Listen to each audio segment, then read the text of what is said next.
for the It is what it is. So, are you live over on the Barracks Twitter already? Yeah, we're going live live right now. on YouTube. All right, and No are we 10-minute going intro, to but still? we do I have mean, at this Cruising a point, Bell I would in the probably comments not over do here. the 10-minute intro for that. Yeah, we're so live on YouTube. on We YouTube. are sharing No the Twitter 10-minute intro, Spaces but we do have here Cruising on a the Bell YouTube stream. in the comments over here. Wait. We're live on YouTube, you said? Yeah, got live on YouTube. We are sharing the Twitter Spaces. I'm just on my here YouTube on the page YouTube stream and the Twitter. Sorry. Okay, so as we talk about Nick my YouTube page is Fuentes, small let's enough be that very, I very wanna- careful. I'm just on my YouTube page and the Twitter. I don't mind catching a couple flags on my YouTube. Yeah, because like 75. my YouTube page is small enough that I want to see if we get flagged for it. I don't mind. I don't mind catching a couple flags on my YouTube page since I'm only like 75 followers on the YouTube page. Absolutely. Right. All right. So, with that all being said, I guess we're ready to get this show started, right? Absolutely.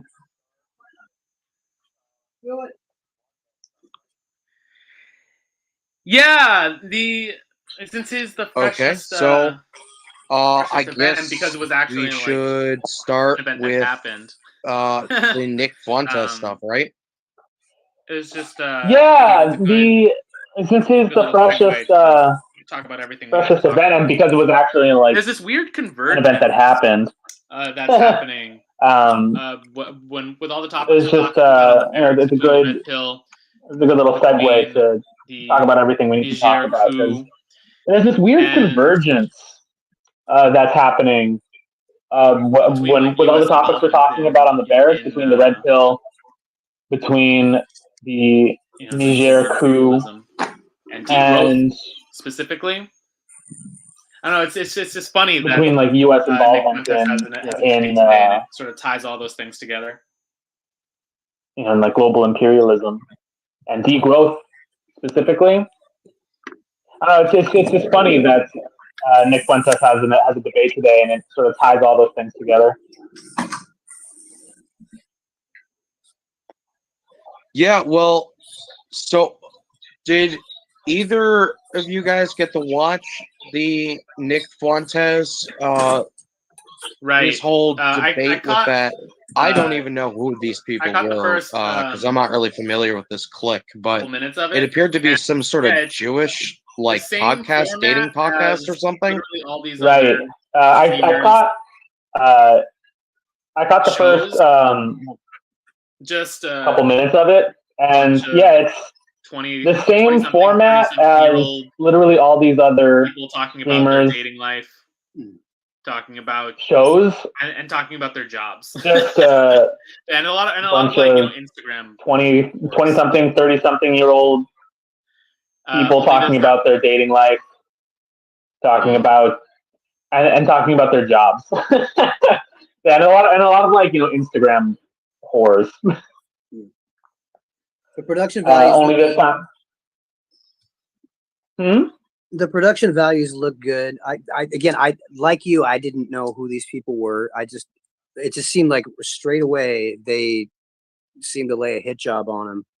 At first, Nick pushed back, and it got a little bit more civilized from there. At some point, I just kind of dropped off because it's kind of the standard thing. Nick Fuentes will say some provocative stuff and then go on to another podcast and explain it, and a bunch of people are trying to lecture him about why you shouldn't do that, and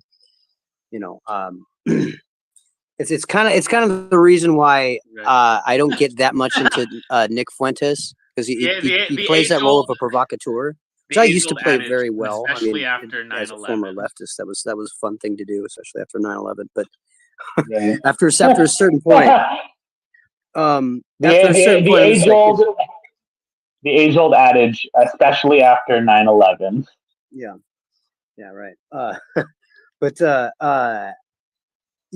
wasn't really able to glean that much of out of it besides the fact that people were just so willing to at least that one character on the far right of the panel, if you were watching the video, just laid into Nick just immediately on this stuff about being sheltering a bunch of pederasts and stuff like that. And yeah, he went right into the whole pedophile stuff, which like I don't really even know the details of like the base of that accusation or whatever, but what I can say in the context of the Nick Fuentes debate, well, yeah, there's this generic, you know what Nick Fuentes is going to do. You know what these people that are offended by Nick Fuentes, what they're going to do. But there was one thing that I found really interesting from Nick Fuentes in the beginning of the conversation, and that was that Nick was talking about the American dream is dead, which is, that I think that's accurate, right? Whether you like Nick Fuentes, you dislike him, or you're somewhere in the middle, whatever the case might be, we can all kind of agree with the conclusion that, yeah, the American dream is dead. There is no American dream anymore, right? And, I thought that if it wasn't Nick Fuentes that was behind that message, and there was something more of substance of how do you resolve this contradiction, right? Because he goes into, oh, that's why you need, Christianity. That's why Jesus is king, which that's fine. I think religion has an important value. But if we're talking about a very individualistic solution towards a systematic issue, like, let's break down, why is the American dream dead, right? He talked about part of that, right? He talked about the fact that, there's no manufacturing left in the United States, and we're basically a service-based economy. He said something to the extent of that 85% of the U.S. economy is service-based, right? Well, that's something Haas of Infrared is kind of, focused on a lot, right? That, of course, the American dream is dead because there's no manufacturing left in the United States. And this is part of the reason why Nick Fuentes, whether we like him or not, gets a certain amount of traction, is because he starts on the base of, okay, here's the substantive, real issues that affect our society. We disagree with sending billions of dollars to Ukraine to fight a proxy war with Russia. We disagree with trying to, fund and arm Taiwan, which is China and not its own independent country, and use that as a proxy to fight China, right? And then we agree, we see the same contradiction, right? That, there's no manufacturing in the United States. Our economy, our whole system is collapsing in on itself. And we don't really have any type of real solution to that contradiction. So Nick Fuentes pointing that out, that these issues that happen in our society, of course he gains followers, but what does he do with that? He doesn't bring people to the logical conclusion that we need some sort of political basis to actually destroy this outside of, okay, the Catholic Church, which, okay, fine. You can be a religious individual. You can even argue that religious institutions can be a part of the political power, but he thinks that's the end all and be all to resolve this solution. And then also, he also thinks that, first it's, Catholicism, but then it leads to the obvious JQ, which we can't get too deep into here because we are streaming on YouTube. But we could obviously see that's how he made it. Yeah, so that's how he made it. He had to promise not to get too deep into it on shadow YouTube. Government, secret police, and his Milkman, who couldn't make it here today. He was saying in our because in our chat he is operating. He was wondering why as our shadow government, secret police, and is busy in the night fighting crime. He was saying in our chat that he almost did, but he was wondering why Nick was popping up on YouTube so much. Show that segment because this is not the first time it's happened. Of the show, so Fresh and Fit, I think specifically. Well, he almost did, but the YouTube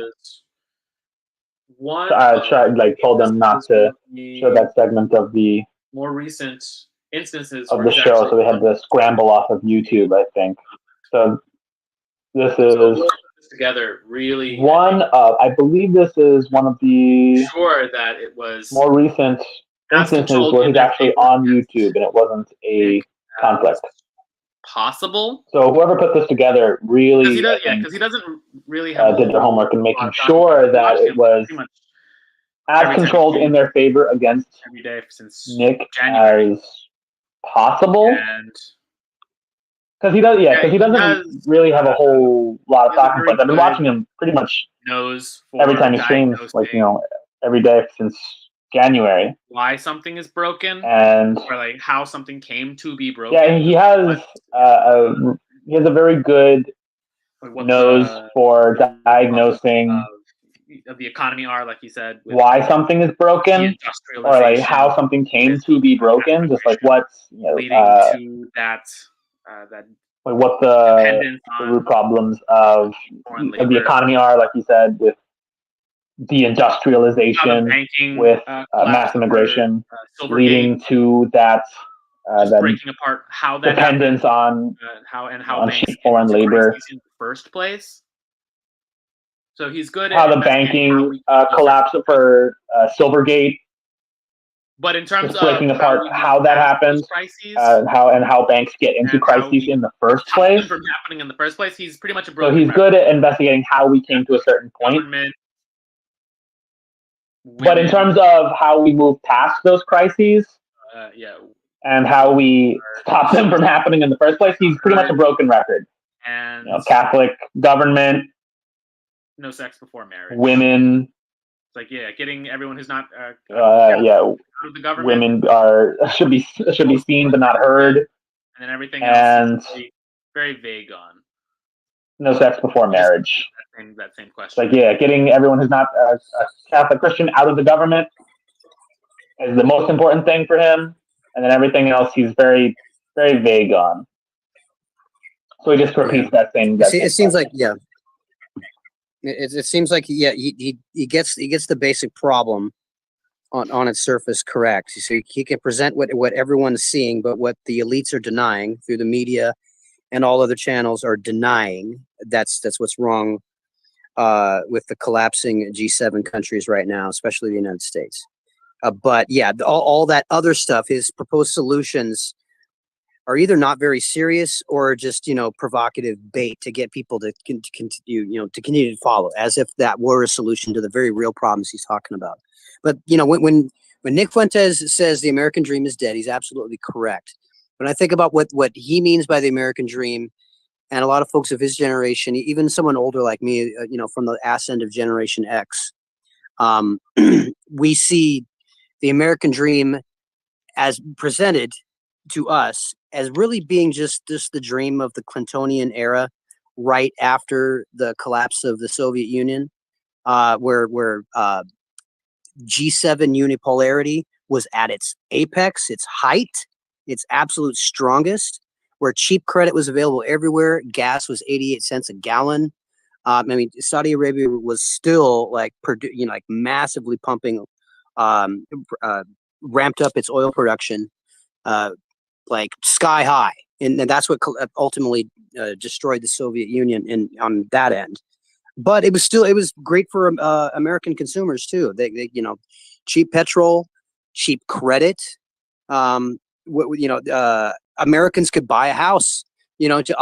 Banks were just lending out mortgages left and right. Like nobody's. And we're not talking about credit default swaps and all these other things that led to the housing bubble. We're just talking about, hey, America won the Cold War, and it has America and its NATO allies and all the G7 countries basically just run the whole world now. And all of the value, the rivers of value in the world are being directed towards these G7 countries. Oh, and guess what, Americans? You don't actually need to do any real work the way your grandfathers did anymore, because we have an endless supply of labor coming from the global South, from countries that we've destroyed. So guess what, Americans? You don't need to do a goddamn thing except, be a pencil pusher in an office, in a cubicle. No manufacturing? Hey, don't worry about it. Jose's got it. You don't need to give him citizenship rights, but no. You just need to live off of his labor and enjoy the quote unquote American dream. And now that doesn't exist anymore. And now that whole generation of migrants that propped up that part of the American dream of just cheap credit, cheap oil, cheap gas. That whole thing just disappeared, and that it's left Americans with most Americans as debt slaves now. There used to be this commercial that used to run during this whole period. It was before 9/11, where this guy's talking about all these perks he has. I'm part of the golf club, and I'm the country club, and I'm part of this exclusive neighborhood. And anything where this guy's talking about all these perks he has. I'm part of the golf club, and I'm in debt up to my eyeballs, and and he's like, he has this grin on his face where he's like, somebody help me, as he's driving his lawnmower around. That happened over 15 years ago, over 20 years ago. My bad. So that was an indicator of the situation Americans find themselves in as debt slaves. They have nothing now. And they're over halfway there to the World Economic Forum agenda, where they will own nothing, and yet here come the more prescription drugs to keep them happy, right? But yeah, Americans now, they have no American dream because we don't make shit anymore, And giving credit where credit is due. The reason that Nick Fuentes is an exceptional streamer is for no other reason than he is willing to admit that. And in a materialist, historical way, explain how we got to this point, and acknowledging that yes, America got to this point from controlling the empire of finance. All roads in global finance lead to a couple of places, like to New York, they lead to the city of London. City of London. And again, misdiagnosing that as a problem of a Jewish conspiracy, rather than one of just finance.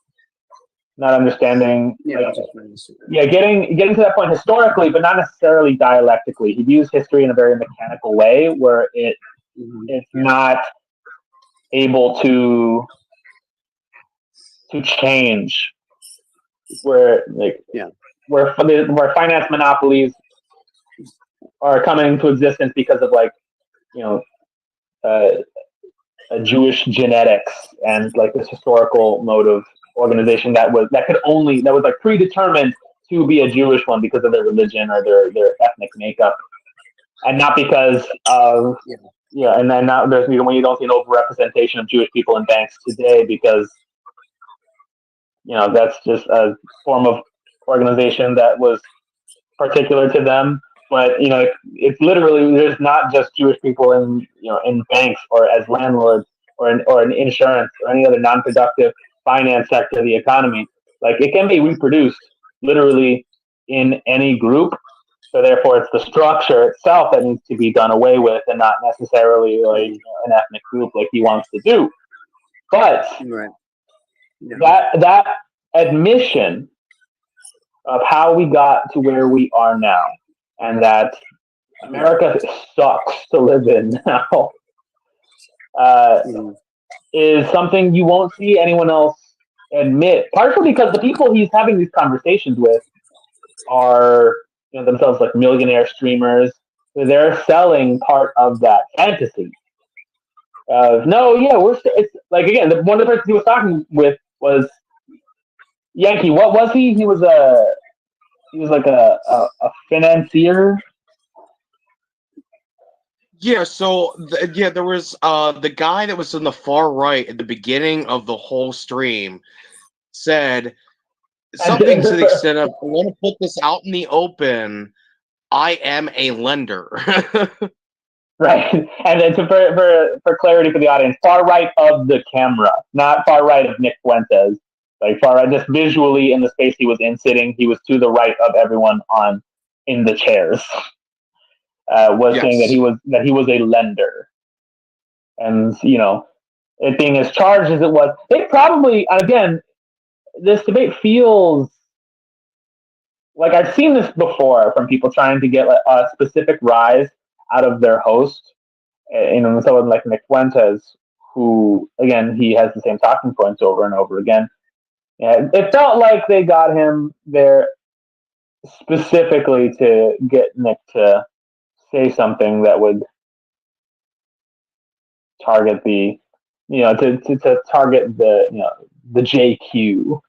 And if not, they just had him on just because, then that really does speak to how ubiquitous non-productive like finance people and people who hype up that lifestyle are in the streamer space, in the YouTube space, in any sort of public eye.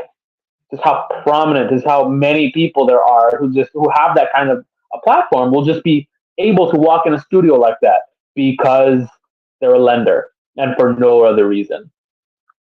So the fact that Nick Fuentes is saying like, yeah, the reason like this sort of setup, this sort of economic setup sucks a lot is halfway. Yeah, is halfway to fixing the situation we're in. Just not taking him at his word for his solutions. Understanding that there's a problem is something that no one else really of his size as a streamer is willing to do.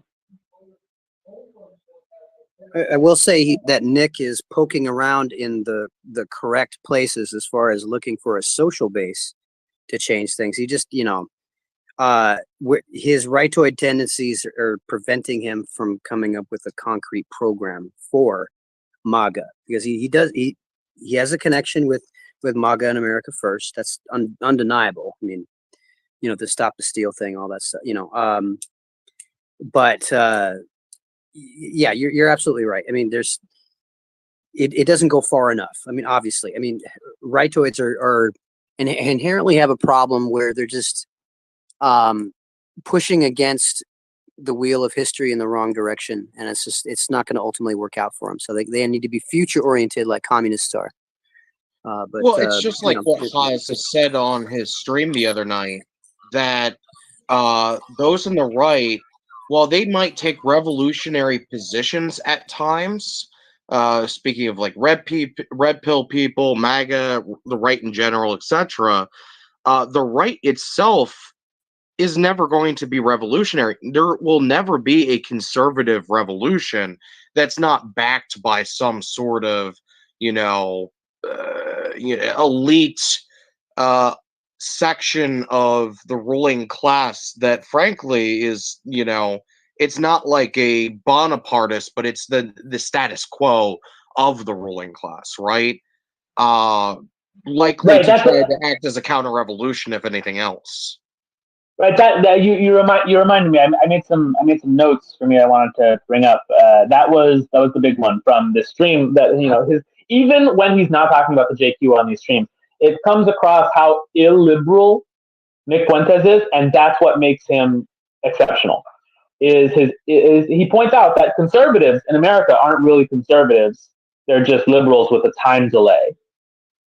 They're like everything that liberals believe in now and are pushing in the mainstream media now. Conservatives will like squirm and they'll say like, "Oh, that's against American values. Return to tradition." But then 20 years from now, they'll be just picking up those same talking points. They're just liberals. They still believe in all the same like individual, universal human rights that we've been spoon-fed. Goddamn human rights. Yeah, those goddamn human rights keep rearing their ugly head. But even when Nick is not talking about the JQ, he's still, his views on like women, which came up in the debate,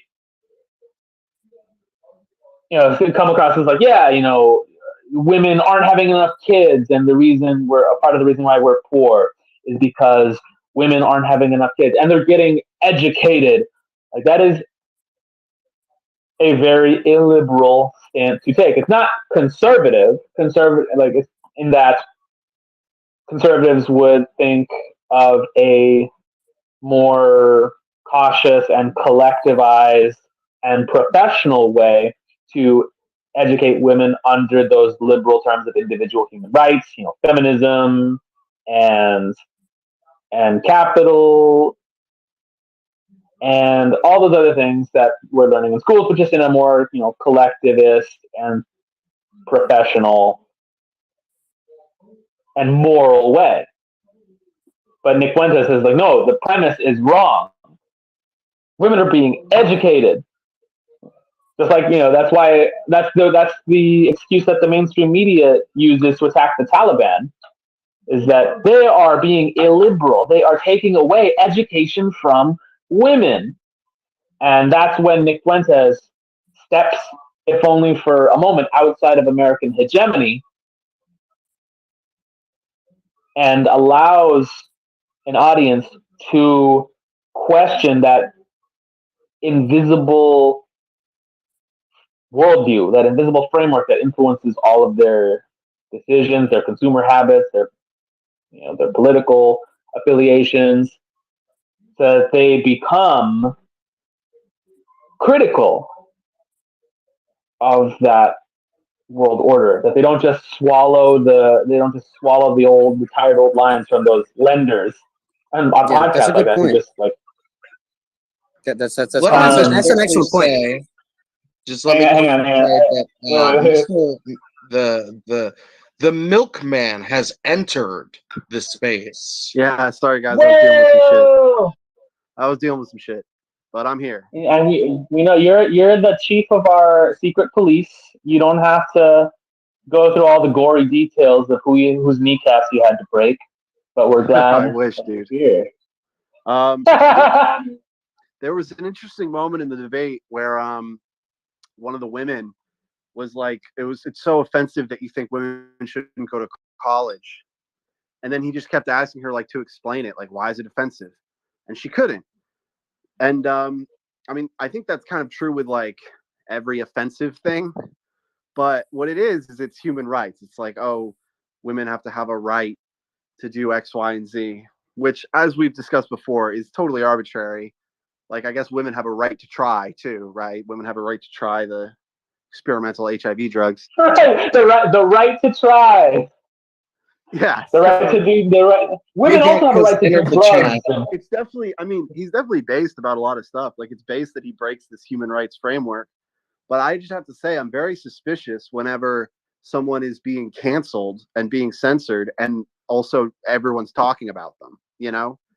Like he had this beef with Ryan Dawson, and all the Groypers were saying like, "Well, you Ryan Dawson, you're not banned. Like you can still tweet, so like you're way less based than Nick." But like, I don't know who the fuck Ryan Dawson is. So like, who's really being censored? Yeah, you shouldn't be so surprised. Side note: can somebody check the Barracks video live stream on the website to see if the sound is going?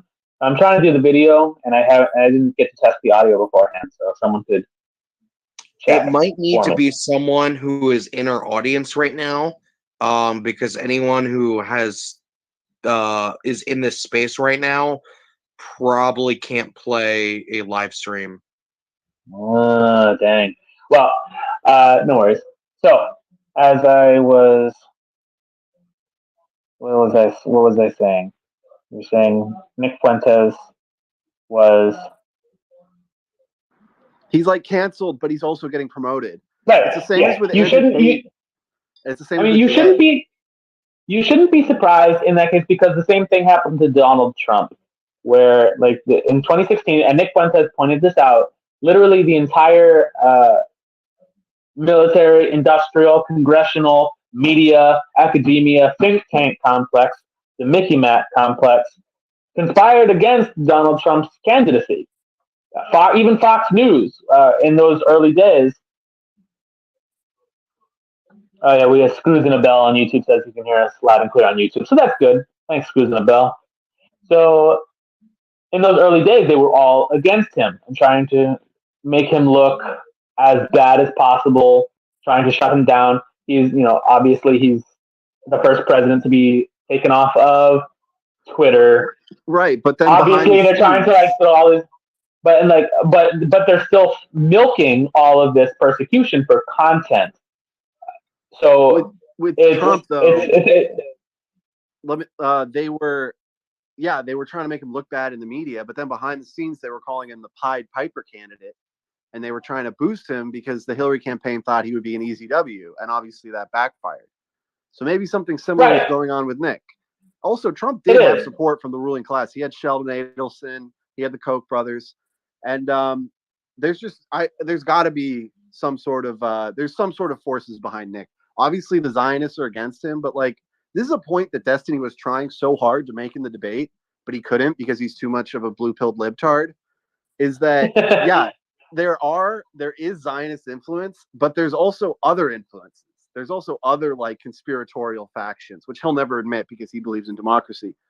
But these factions sometimes compete with each other, and Trump kind of like ripped open a tear in reality where there's this whole like new media ecosystem that's not beholden to certain interests, which I would say are like the Great Reset interests, like Bill Gates and George Soros and the Rockefellers. But there's other interests like the industrial capitalists and, I mean, the Vatican. Nick is pretty clearly working on behalf of the Vatican, right? And so you think there's members of like one of these other hegemonic powers in his corner? He has support from powerful people. I mean, where did that in his corner, not just in like vocal support, but in a rational and organized way to boost him, is what I mean. I don't know if it's possible to like do what he's doing without that, with only local support. I don't know if it's possible. I mean, who's doing that? Everybody. He is also a millionaire. He is also a millionaire. He's a millionaire? Yeah. He is. Like, what is that? He is independently wealthy. Because he's got to be putting money back into his shit because he's got a really nice website, and he's putting on all these events, and he's flying around. I mean, I know he was put on a no-fly list, but he's not anymore. And he's flying around on these like weird Zoomer shows, like Fresh and Fit, and this show he was on tonight, which I haven't heard of, but apparently are very popular. I don't think he's doing it all by himself. I think that's naive, and like. I definitely appreciate some of the things he's saying, but I don't think he's getting boosted for the things that I appreciate, you know? Yeah, that makes sense. That makes sense. I mean, he couldn't, that's probably why he's allowed to name the problem. I mean, if you're looking at it from this angle, I mean, why he's allowed to name the problem that the elites and their media outlets won't admit. You know, they're literally telling you not to believe what you see with your own eyes. This is a point that even Andrew Tate and that whole Brett Bill circle has gone down numerous times. But maybe that's, if we're going to get conspiratorial about it, then maybe that is the conspiracy. It's like, okay, you have this guy Nick Fuentes and these rightists that are presenting the problem correctly in a way that the liberal elite globalists are not. But that's it. That's as good as you can get with that. It's the real solutions. Like, there's no actual concrete solutions that are workable at all. It's just okay. Here's the problem. Follow me.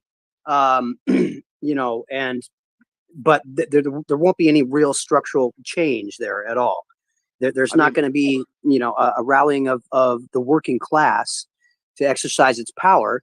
It's just going to be, you know, the stuff we've already discussed, that, you know, that Nick's ultimate program, you know, gutting the government, of everything non-traditional, and making everyone a Catholic and all that stuff. But yeah.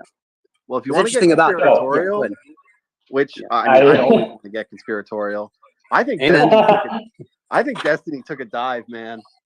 I think Destiny took a dive on Fresh and Fit. I'm just saying, if he was trying to make Nick look good, what would have been different? Like, I know Nick was spitting facts, but there's no way to disprove that theory, though.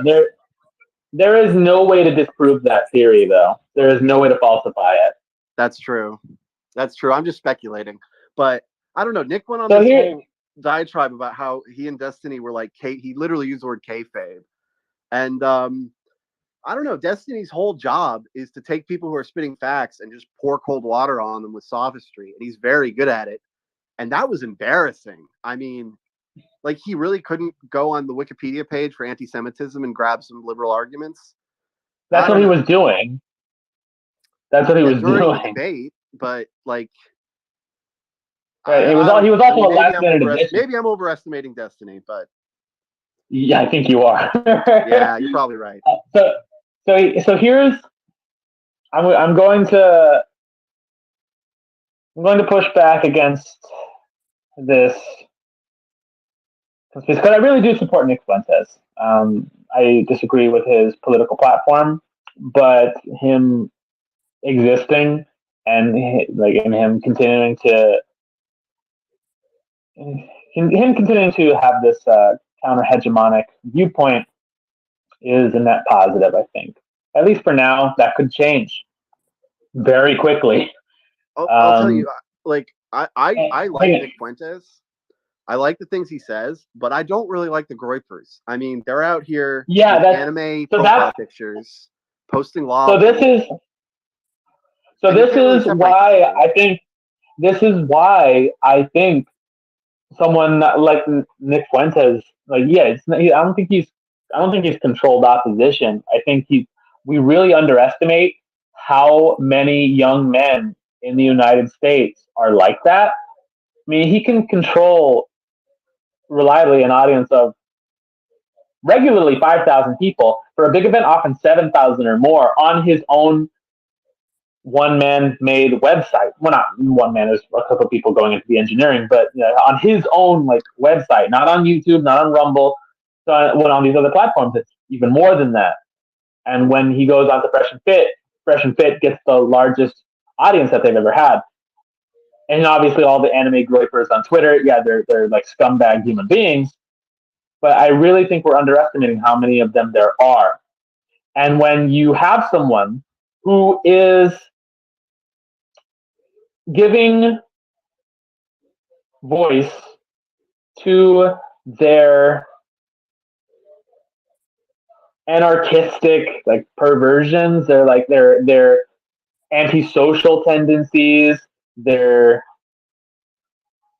sexual perversions and repressions, or often just not repressions, and giving voice to their vague, nebulous understanding that everything sucks, but they don't know why, and giving a nice, clean answer to it. How many? That's most young men. And here, we're in a porn-addled. We're in a porn-addled country. We're in most of men in the country under age 25 are going to be white men, and that's not. And that's not to be, and he's not organizing them in a very big way, but just getting them together on one platform has a huge effect. I think it has a huge effect on the context of the information war. But I will also say that the huge effect that it has in the context of the information war is vapidus, right? Because what exactly is the end goal, even in the context of the information war, with Nick Fuentes, right? Like when Haas fights the information war, he's fighting it on the basis that we're going to build some sort of IRL institution for the people, right? Nick Fuentes isn't really doing that on that basis. There's no purpose, so it ceases to be what Haas's goal is to merge the online and the IRL spaces. Instead, it seems to be more centered around just maintaining this online space, and I don't know how much that really accomplishes, frankly. Well, and like I said, that's where the hegemonic, that's where the dialectical lacking, the lacking of dialectical knowledge of history is very apparent, is because he does, like, his plan, and he's always been vocal about this, is to create a new elite out of the 20,000 people who follow him regularly and have followed him regularly for years, to, like, understanding that more than a few of them will become millionaires and or genius level inventors or something, and then having them enter politics, having them enter business, having them enter academia, and have them enter the media. And the only real transformation he wants to change within these institutions is like a moral transformation. Have them be exactly the same, only have them go from a secular, liberal, moral partisanship to a Catholic partisanship. But so that's what the dialectical understanding, like, is completely lacking. He doesn't see the transformation of the potential for transformation in society in that way. But the starting point, that illiberal starting point, is still there. Nick and Haas are starting from a similar place. It's just that Haas is taking the golden Stalinist center of modernity, industrialization without degeneracy. I'm pretty sure Nick Fuentes is against industrialization. Like, you have these two. Stalinism is the golden center of these two other degenerate tendencies. You have the conservative feudalism, like an anti-capitalist feudalism of the Catholic type that Nick Fuentes represents, and you have the progressive hyper-fascism. That's what Dugan calls it, the hyper-fascism of, like, progressive liberalism, where someone with human rights has more human rights than you do. Trans, fat, retarded black women have more rights than you, a straight, white, 25-year-old man. And, Stalinism being the dialectical materialist, golden center of modern industrial, I think, historical development, has that future orientation, but still, like, there is, he does have that. He does have all this to say. He does have that platform, that program, I should say, in mind. It's just a moral one, which is. Do you know about let Smiley? I don't know how I should say your name. Like, board face. You want to speak? Yeah, it's 1K plate here. He would like to speak. Yeah, I was just listening to you guys talk, and you're talking about Nick Fuentes, and sounds like you guys don't really know much about him or what he represents, since I just heard mostly a bunch of speculation. His views are very clear. Are you a griper? No, but okay. I mean, a lot of people pay attention to what he says, and some of them agree. This is Nick Fuentes. Who's Nick Fuentes? Let him talk. Okay, great. So you talk about the need for real life political action versus online. I think Fuentes has successfully melded the two. I mean, as early as 3 years ago or so, he became fairly infamous during those TPUSA events. If you remember the Charlie Kirk feud. So I mean, ever since then, he's had the America First Political Action Committee. I mean, he's had people like Marjorie Taylor Greene and Paul Gosar attend his events. I mean, these are people that are actually in government. So to say that it's just some kind of online phenomenon, if maybe I misunderstood, but that's just not true, right? Okay, so to kind of give you our he perspective had on dinner with this, Trump, when we yeah. say IRL organizing, we're usually not referring to things that are just speaking events as well as working with sections of the ruling class, right? Like you might like or dislike Marjorie Taylor Greene or whatever, but that's not really exactly the angle of communist, at least, right? We're trying to mobilize the working class specifically so the working class can build their own political interest against sections of the ruling class. And it goes deeper than this because, like I said, Nick is, and I guess I didn't specify that. Yes, Nick does. He doesn't just have a program of making sure that Groypers get into politics and business and media and academia.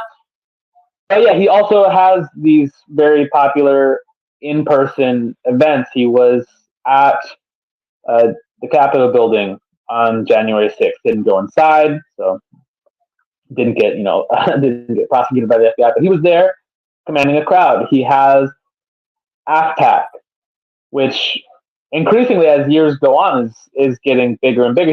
He had two rallies this year at the same time as CPAC, both of which had a crowd of like the size of hundreds of people on like very short notice. So he is a very good IRL organizer. Again, but my point is from a communist Stalinist perspective, and Nick admits this himself that his worldview is a moral one.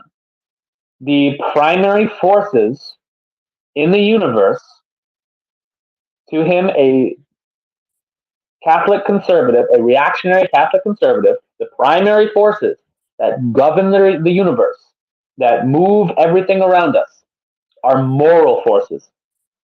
Whereas from a communist, Stalinist perspective, we do not discount the moral forces of the universe. But the primary forces that human beings must take command of are not the moral ones, but the material ones. And these Nick rejects fundamentally as part of the...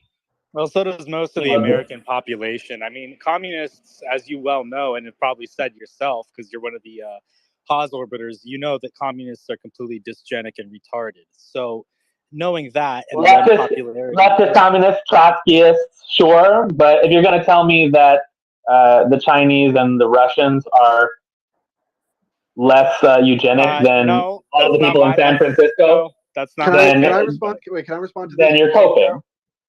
Yes. I didn't say he doesn't have IRL stuff. He obviously does. A lot of people do. I said he doesn't have a positive program, which, I mean, he kind of does, which is what Teray said, which is I've heard him say this too, that he wants his people to get up like in high levels of society and then I don't know, like execute Order 66, I guess. But this is like DSA strategy. You know, like you don't change the machine changes you. And what he's not doing is actually trying to build like his own independent power. Well, they don't share the same political goals as you do. You know that very well. So, it's like you guys have a different set of priorities. That's fine. You guys do your thing. But wouldn't you say I don't think any of us are anti-Nick. Wouldn't you say, though, that the priorities that Nick Fuentes has will not have the effect Fuentes believes they're going to have when we know... Specific. Okay, so to be specific, right? Trying to individually make is not going to systematically end the LGBTQ bullshit that we see happening in our society. When you look at, removing Jews from society, which isn't even possible, okay? You cannot remove Jewish people from positions of political power. That's not how this stuff works in the first place. But even if you could achieve that goal, you would still have the same contradictions within our political system because you didn't change the nature of the system. you only change the part of the people who play and operate that system, right? There's nothing that Nick Fuentes is currently advocating for that will fundamentally change the reality of why there are so many, not just gripers for that matter, but all the people that watch this podcast today can arguably see that, yes, Nick is touching on things that are real, like there not being enough manufacturing. I don't believe you were here at the beginning of the space when we were talking about that, but that is a very real issue that Nick Fuentes was talking about. There isn't enough manufacturing. There isn't a material basis for people to reproduce their own lives. But nothing Nick Fuentes is going to do with his goals, even if he achieves them, will actually accomplish what he recognizes is the problem. Well, I think that the issue more so, he's like a media guy, right? Media personality, at least for now. He might be the future president of the United States, but right, I have the same opinion. Well, as far as it goes right now, he's more so in the which you guys referred to as the information war. And so, I mean, this is a process that could take 5, 10, 20 years.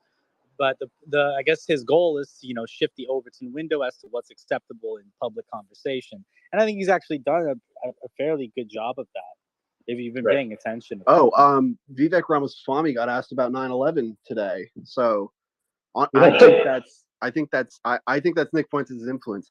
And I like that he's pushing the envelope on Israel and Zionist influence and on 9/11 and on these other things that you have not been allowed to talk about. But I mean, let's just cut the foreplay. Do you want to debate the JQ? I have no interest in talking about that. Well, that's what Nick Fuentes is. But yeah, so hang on. I'm curious. Board face. You say you don't identify as a groiper. Then what? And you're here to defend Nick Fuentes' political positions, which I defend many of them too. I'm just curious what's your political stance? You understand ours, Marxism, Leninism, both yours. Sure, yeah. I don't know. I don't have a particular label. I guess I kind of like the paleo-conservative outlook of Patrick Buchanan, for example. Gotcha. Something along those lines. Right. So okay, come on. You can't disconnect Nick from the JQ. That's just dishonest. Hang on. He doesn't want to talk about the JQ. So I want to. That's why I'm not like a groiper, I guess, because I don't agree with that. Right. Right. And again, we understand that there is going to be a continuum for everybody. Not like moral degeneracy, of course. Yeah, I'll tell you what's really based about Nick and why I like Nick so much is because he makes celibacy cool, and I don't think anybody else does that. And he is the anti-boner socialist, but I don't really see it reflected in his audience, so I'm not sure what's going on. They were all defending that Pearl take where she said like 16-year-olds are hot. So I don't know what's going on there, but look, I don't care, but I think Pearl Davis is a retard. I don't particularly care about some. Yeah, you're not going to get on that. So. Yeah, no. Physiognomy will reveal right again. So that's why I don't call myself a groiper. I don't want to be lumped in with people that believe in like some of the dumber shit on that spectrum. But well, we're kind of the same as you then.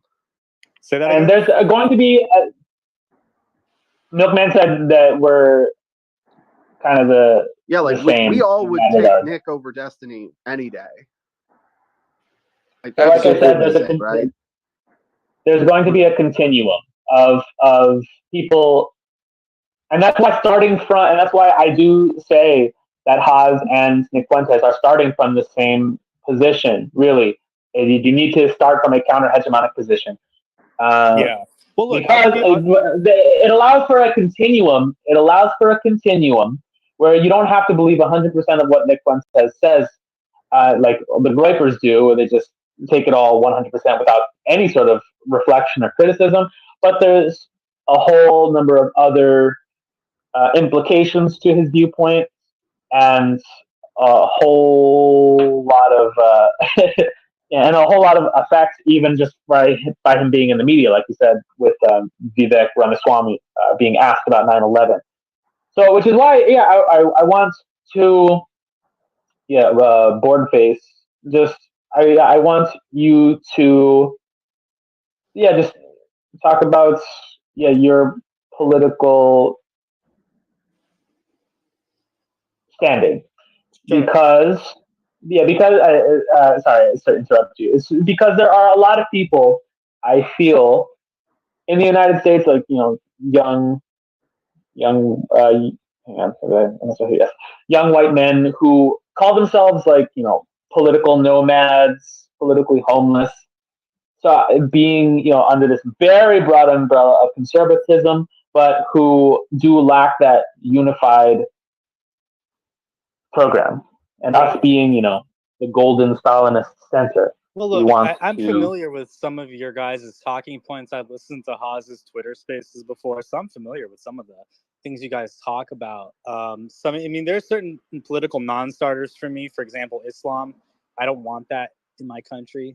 I don't. It's fine over there, not over here. So, even if I agree with them on certain things, and and it's funny because you talk about Muslims are very conservative and traditional, and that's fine. But then you look at how they integrate into, say, Western European society, and they're coming in by the thousands, right? I and would like to work. break off from what you're saying, though, because the United States is not a European Western society. It is an American Western society. Well, we had a revolution over this in 1776. Yes, I understand that, but we do have a certain European heritage. And what does that European heritage qualify? LGBT. The European heritage is LGBT. So.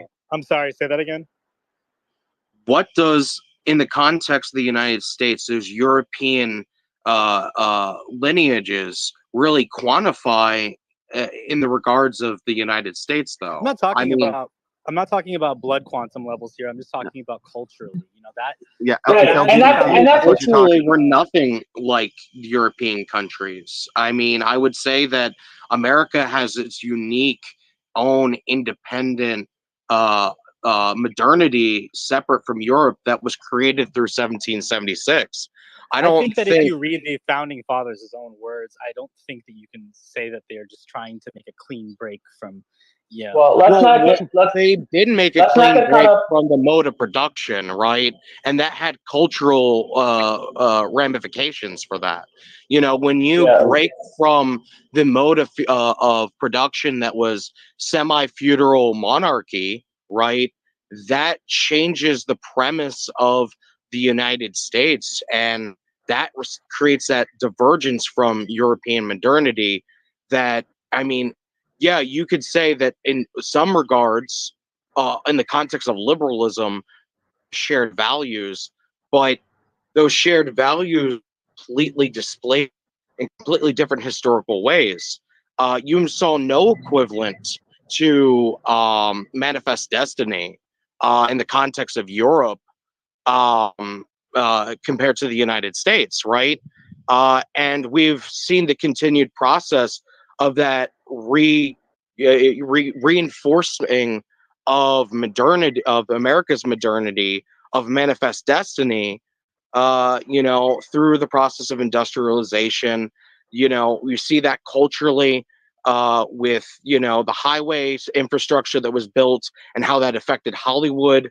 Whole premise of you're moving west, you're someone from the East Coast and you're moving farther west, you're driving down the highway infrastructure. It's all about building this new, building the homestead, building the new American future.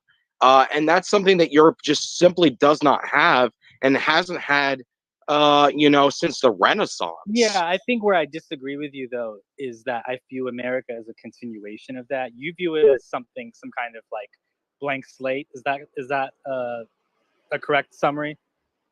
I don't view it as a blank slate. I see every period of human history playing off of each other, right? So to say that, just because there's this historical break-off points where, the United States, where the United States effectively was in the position of moving away from Europe, right? that has reproduced itself, right, in a way that Europe simply hasn't. So just because Europe played off of, or the United States played off of Europe, historically speaking and materially speaking, doesn't mean it like has this repercussion that it makes it that the United States is a European culture. It's not. Just like European culture and Middle Eastern culture and Indian culture isn't just an extension of Mongolian culture. You can't really say that. These are new cultures that formulated, right? The United States, it's like we don't have the history of Europe. Europe doesn't have the same kind of history of slavery. It doesn't have the same kind of history of, you know, moving west and taking native lands. It doesn't have the same history in the context of a war with Mexico. I understand all of these things. I think where I'm disagreeing with you on, though, is, I mean, even like, let's say we go back to the founding of the country, and I mean, even if you go today to Washington, or if you look at like how the founding fathers mapped out, like, you know, the way that Washington D.C. would look, you know, a lot of it looks similar to, say, like like Roman architecture, for example. I mean, this is not like a. I don't think it's outrageous to say that, you know, Europe. And you're correct. Hang on, because we're lecturing at this guy right now. No investigation, no right to speak. We're not under any attack, just to figure out where he's coming from. Write it down. We'll get back to you, Milkman. Okay. I don't know. I didn't feel like I was being attacked, so I don't know why you mentioned that. But well, not attacked, but if we're interrupting you all the time, then you can't make any salient points. So I was trying to interrupt Yankee, actually. So, but if Boardface, you can speak if you want. Sure, yeah. So I mean, you know, I just don't see it necessary. I guess that's just where we're going to disagree, is that I don't view it as like a completely separate culture that was not, you know, that was completely uninformed by what you would call, I guess, European modernity or whatever. I don't use these terms personally. I mean, yeah, I guess, you know, there's a certain technical usage, but, you know, I personally view it, you know, that way. So, I mean, we could probably argue about this all day. Well, to get to the meat of the matter, so just to go back to your original point, because this is all moving away from your original point that you don't want Muslims in the country. So you purely on. So am I right to assume that? Okay, I remember you saying you don't want them here purely on a cultural basis. Is that correct? We have enough, don't we?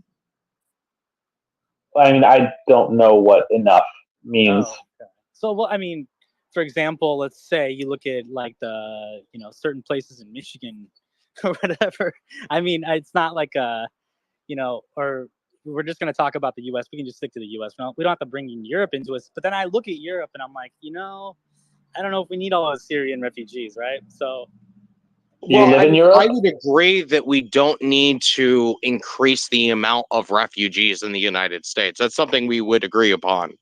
But where I would disagree is that, you know, okay, there are already Muslims here. So I'm not saying you can kick them out. Okay, that's fair. Okay, so we agree generally. It's that we shouldn't kick out the Muslims, but we shouldn't accept you know, continued amount of refugees. But let's also talk about what the pretext of why there are Muslim refugees coming into over in the United States. Yeah, it's because the Middle East will be destabilized. Before you do, Milkman had a point. Milkman had a point. Milkman. Yeah, a couple. Like maybe a month ago, there was some clip going around on Twitter of like this show in the Netherlands where people were getting naked in front of children, and it was like a televised show. And I'm just wondering, are there mass protest movements in the Netherlands against this shit the same way there are in America? I mean, it seems like this is what we're inheriting from Europe. Like you have the Detroit affair in the 90s, then you have Epstein in 2016, and that seems to be the inheritance, and I would like to cut that shit out. Well, I mean, I don't know. I can't speak on the Netherlands. There's nationalist groups all over Europe who are actually trying to fight back against a lot of these things. I mean, you see in Germany the rise of, I think, what is their party called? The AfD, is that right? So a lot of them are actually gaining a lot of traction, and there's been a lot of pushback to the things that you talk about. So in the case of the Netherlands, I don't know about that one specifically, but to say that nobody in Europe is doing anything about it, I think is false. And if anything, a lot of them are starting to do probably a bit more than we are in the U.S. I don't know about that, and I know who is protesting against that shit is Muslims. You don't know about that? What aspect do you not know about? Like mass protest movements in like France and the Netherlands against, or I mean Germany's pretty uniquely based because I mean they've got more of a connection to Russia, which has been like denied by Britain and their proxies in the U.S. for a long time. Well, no, I mean I gave you examples if they're kind of nationalist. You gave me the example of Germany, but I'm just saying that. But this is a trend that's being observed by even the mainstream media at this point. So, I don't think that show could have aired in America. I think there's a difference. I don't think that show could have aired in America.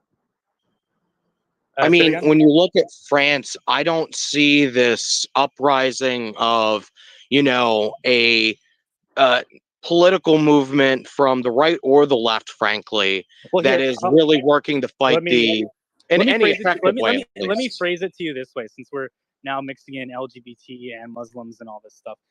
I'll put it to you simply. Like, okay, you can get rid of the LGBT stuff very simply, right? Like, as far as it dominates, like, sort of, what do you call it? Like, our institutional policies, right? And even in the media, things like that.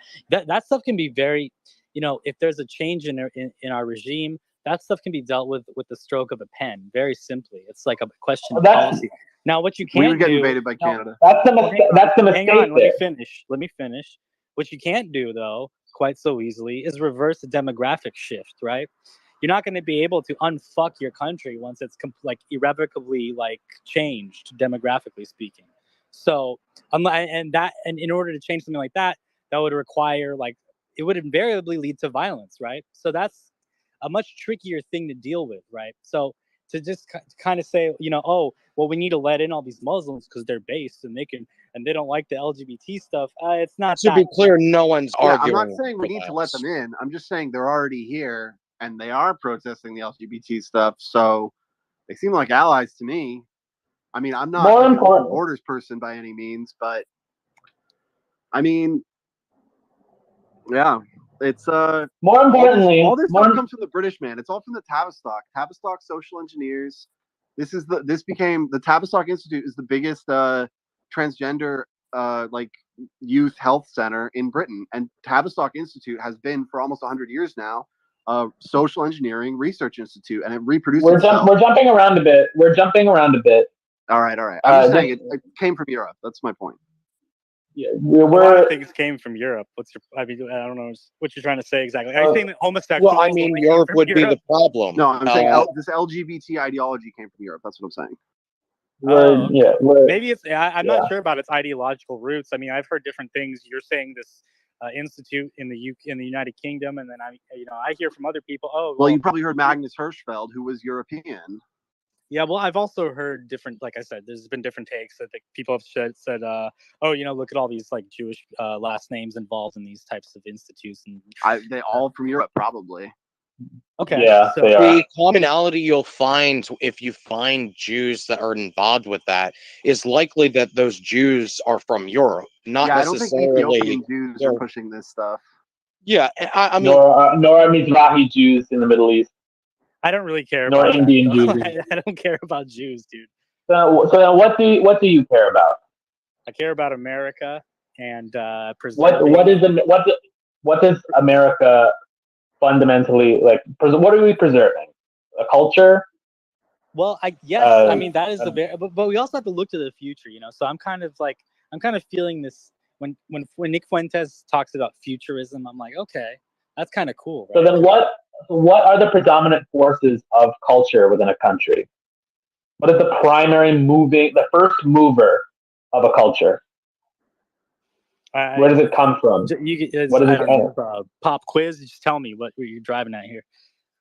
I mean, I want to because I don't want to put words in your mouth because if you were to ask me what I think, you would say. I mean, it seems like you have a lot of.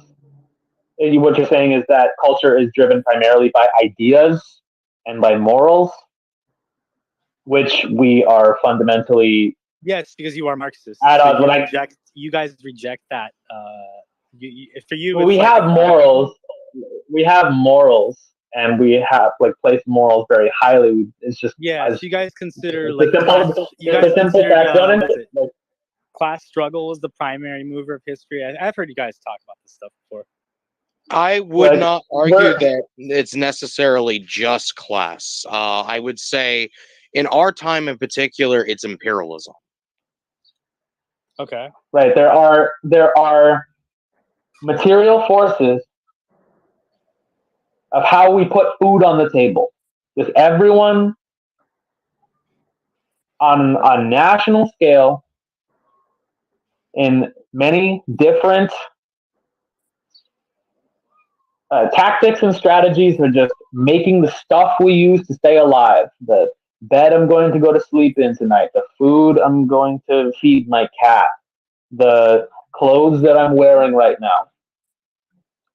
And just saying that that very physical inner drive to not die, to fight the forces of nature, even that has nothing to do with class contradiction either. That's the first material struggle, is man's struggle with nature to survive. Those forces that we are fighting every day to stay alive are informing our decisions, putting us in a mindset where we prioritize what our morals are, what our culture looks like when enough of us come together to solve these material problems. Okay. So what part of Islamic culture is fundamentally at odds with America? It's not so much the religion itself, although I do take qualms with some aspects of it. It's more so the type of the people of those countries that are predominantly Islamic that do tend to cause a lot of problems. I mean, if you look at the 2015, I think this maybe some of you guys are familiar with this. This is the story was somewhat buried, but in Cologne, Germany, in New Year's 2015, there was all those sexual assaults by men from Syria. I guess they were predominantly Syrian refugees, for example. I mean that's from an Islamic culture, and yet. So you have no problem. In that context, hang on. Don't change it. Hang on. I have a point to make here. So you don't have any problem. So with the waves of Ukrainian refugees who arguably have a much more similar cultural background, considering they're European, they are white, they are. If not, they are liberal. You have no problem with all the tens of thousands of Ukrainian refugees. Your average Ukrainian isn't particularly socially liberal, by the way. But even if I were to accept that premise, which I reject, I would say that the primary criteria would be, for example, do they assimilate well? And secondly, are they going out there and sexually assaulting women on New Year's Day? I mean, that's I'm sorry, dude. And the fact that Ukraine, but fortunately, we don't have that situation here in this country. So, it's a non-starter. This whole idea that Muslims are coming to America and subverting the culture, they're integrating just fine, just fine. I don't think that that's necessarily true in some cases. I mean, for example, I think in 2015, you had a couple of mass shooters that swore their allegiance to ISIS, for example. And we can talk about, all the different Islamic jihadi groups and such. I mean, look, I don't care about Muslims, dude. I'm not Muslim. They can do whatever the fuck they want in their own country primarily, but when they come here, they gotta change their tune a bit. Well, let's talk about those shootings, for instance. Let's talk about that for just a second, though. What happened after ISIS was ultimately crushed? Well, at least their capital in Raqqa. What happened? Those shootings stopped. Okay, but the Muslims are still there. You see what I'm getting at here? Yeah, it has nothing to do with Muslims and everything to do with a rogue CIA outfit called ISIS that started doing its own thing and started doing its command and control shit.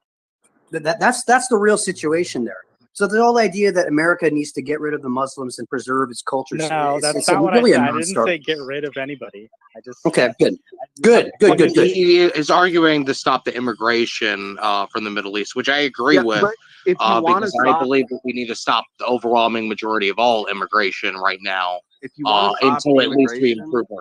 That I would agree with that too. I'm not sure who said that. That was me, the Yankee.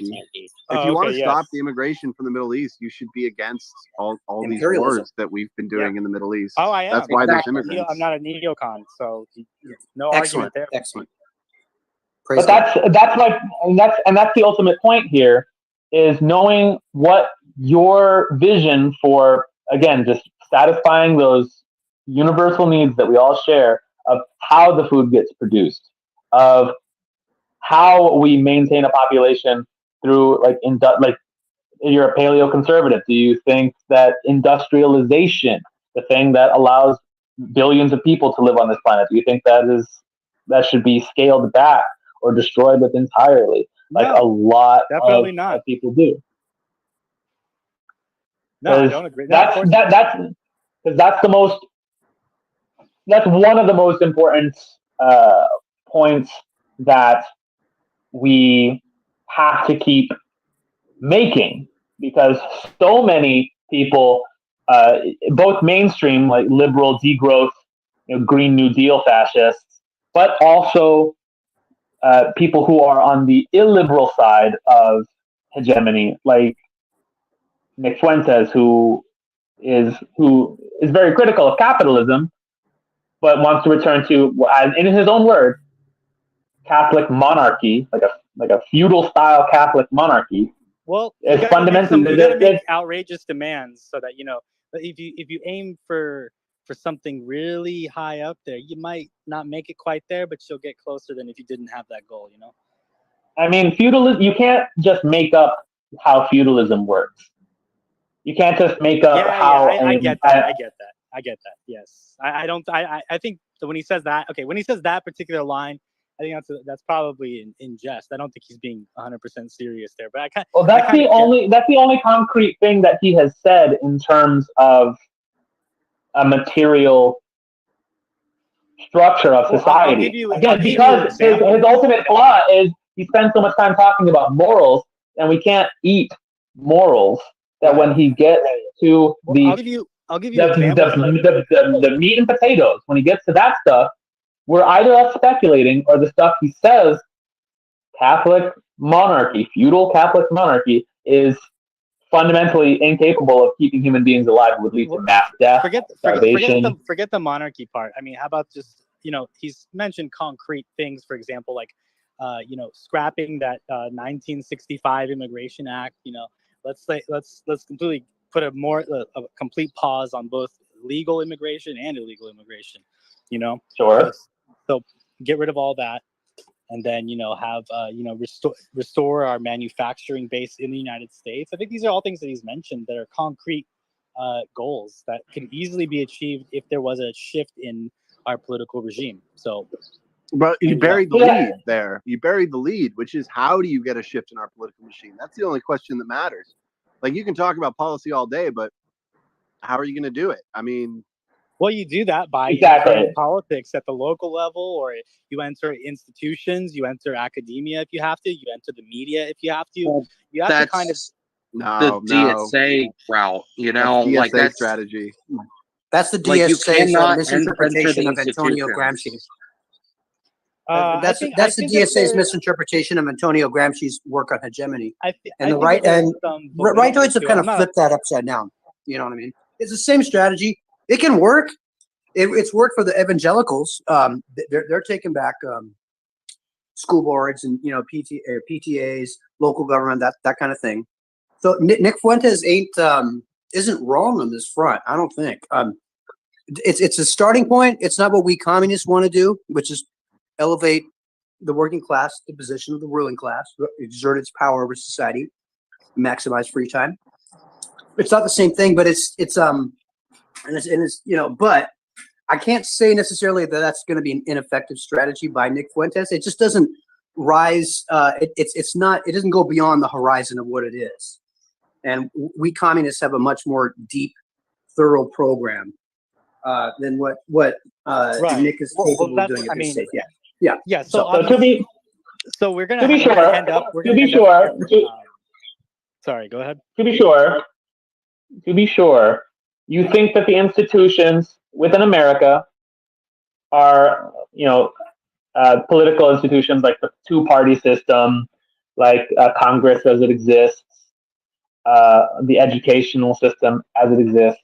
You think those are good as they are, and that just replacing the personnel will lead to the society getting better? There could be an argument made for that. I mean, even if you don't have to even keep all of those same institutions, you would keep and get rid of accordingly, But I think that if you look at, say, Americans in the 1950s, they were much happier than they are now, right? So yeah, but what was the pretext of why Americans were a lot happier in the 1950s? It wasn't manufacturing was there. It's because Valium for the housewives. That's what made happiness. I think it has to do with the fact that during the 1930s and 1940s, there were political coalitions that were formed under multiple different presidents during these time periods that it basically created the conditions of, between the unions, the Communist and Socialist Party of America, the FDR administration, the effects of the Second World War, the New Deal, all these different systems that were set up during this time period that created the conditions of the 1950s, right? Sure. The 1950s existed on the pretext of us rebuilding and industrializing the country. And how was it that we saw these types of conditions change over time? Well, it was because there was this pretext of creating political power, right? Something that it was on a national level. It wasn't just on this local level. Now, I do think the local level political organizing is a necessary component. The local is as close to the community, which is the basis of communism, right? But if it only exists on the fringes, and it only exists on a local level where people choose to locally organize, and it doesn't grow into some sort of larger plan, a larger political coalition, all you're going to end up finding, you're not going to recreate the 1950s. It's just not going to happen. I'm not trying to, just to be clear, I'm not saying we need to recreate the 1950s. But as to the discussion of strategy, you guys, you have a separate set of goals, maybe in some respects, than I do. So that's fine. But when it comes to this, for example, you talk about gaining hegemony over culture. I do think that there is an argument. No, not culture. Not culture. It could be not culture over the physical means of putting food on the table, the machines that produce all that stuff. The buildings that they're housed in, like the factories that make our cars, not the ideas in people's heads. Like, we want dominion over those things that we use on an industrial scale to feed, clothe, house the millions of Americans. That we don't have control over those things. Banks have control over those things. So culture, ideas, that's all downstream from the material base in society. That's the basic point there. So it's not that it's not important. It's just that we can't put the cart before the horse. That's what we communists are saying, basically. Well, I'm prefacing this by saying, I'm not a communist. You guys are. That's whatever. Right. So, but I'm just saying that I think in either case, though, it's like there is I do see a struggle between these sort of both the right and the left to gain cultural control. And for the most part, it looks like the left has more or less succeeded when it comes to that. I mean, the leftward shift. God, I hope not. I wouldn't agree with your pretext of it being a struggle between the left and the right. I would say that it's more of a struggle between the bottom and the top, right? Because the average person, regardless of politics, we're talking about the literal average Joe, right? Whether they lean left or liberal or conservative or libertarian or what have you, care about these bread and butter issues of how we are going to get food on the table, and all of these types of things. And then when it comes to culture, there's a large amount of agreement in average America when you're not in these urbanite, city centers. Most Americans across the political spectrum agree that, this certain cultural aspects like the LGBTQ stuff, even feminism, a lot of the issues that we consider the left or whatever, or right, that we're all fighting against, the average person already agrees that they don't want those. And who are the people that are creating this leftist ideology? Or let's just be real about this. We'll even call this the Matrix, if you will. Use Andrew Tate's type of language here in this context, right? It's the people on the top that are enforcing this matrix. It's not the people on the bottom. There's no real left-right struggle. It's those who are trying to enforce the matrix and those who are trying to dislodge the matrix. And that's the main contradiction in the regards of not just the culture, but also primarily the material. Yeah, I mean, I was with you until you mentioned that last part. That sounds really gay. I'm sorry. I just have to say that. I'm not I don't hate you personally. I don't think you yourself are a homosexual, but if you were, I mean, I guess that's okay as long as you're non. No, being gay is not okay. Just what are you talking about? That's not Andrew Tate's, by the way. Andrew Tate co-opted that. That was a movie, 1999. Never heard of it, but I just wanted to say though, instead of calling yourselves communists, because most Americans hate pinkos, why don't you guys just come up with a different name for it? I think that would maybe work better. I mean, fundamentally, the move towards reconciling our economy with who owns that economy is inevitable for every society. Like, communism is not something that we are just coming up with off the top of our head and thinking that wouldn't it be nice if this happened? Like, at some point, we can't say when, only that it will happen. The people who make all the stuff that we need to survive will have control over those things because they are the most powerful force for developing a country. And we are calling ourselves what that process is, that we want that process realized within our lifetimes. Right. But I'm just saying, because most people, if you say, if you claim to be that, they will look at you kind of funny. So maybe if you don't want to, I guess, but then you're saying you don't want to conceal your views. So how about whether or not they look at us funny doesn't change the fact that we're all progressing as a nation towards that same end. Like, their opinions about us, and this is why I say that I'm assuming that you view these ideas, these ideal forces, as the primary moving force of development, of history being advanced by ideas. Maybe I'm just trying to give you guys some advice if you want to succeed. Can I answer? We have heard this advice: don't call ourselves communists a million times. And I'll tell you exactly what the end result of us not calling ourselves communists is. Oh, you're actually communist every time. Right. I mean, that's true. So there's no reason to do that, I was going to get to that. So what you could say, you could describe your beliefs and everything to people, and then you say, "But by the way, I'm not a communist." But then you wink at them, right? So it's ambiguous. After you do snake-like. Yeah, no one will believe you. Snake behavior. Like, that's what fascists do. That's what fascists do, and it doesn't work out for them. That's just and also communists have tried doing this before. This was during the 1960s and 1970s. The communists pretended they were not communists and quantified that, we are not communist, and they were still called communists. In fact, still to this day, people who don't even have ideas or anything similar to what we believe in Democrats get called communists all the time, right? So what about there Huey is Long, no right? pretext where not calling ourselves communists will really make this massive political difference. No, okay. Well, let we me we got to so claim it. how That's where we're at. We would got to you- claim it. So what I about call like someone myself like a Huey Long, communist right? because I am, and I'm not going to lie to people. And That's everyone fine, in politics lies, so, but I'm not a liar, and I'm not going to lie. So it's that simple.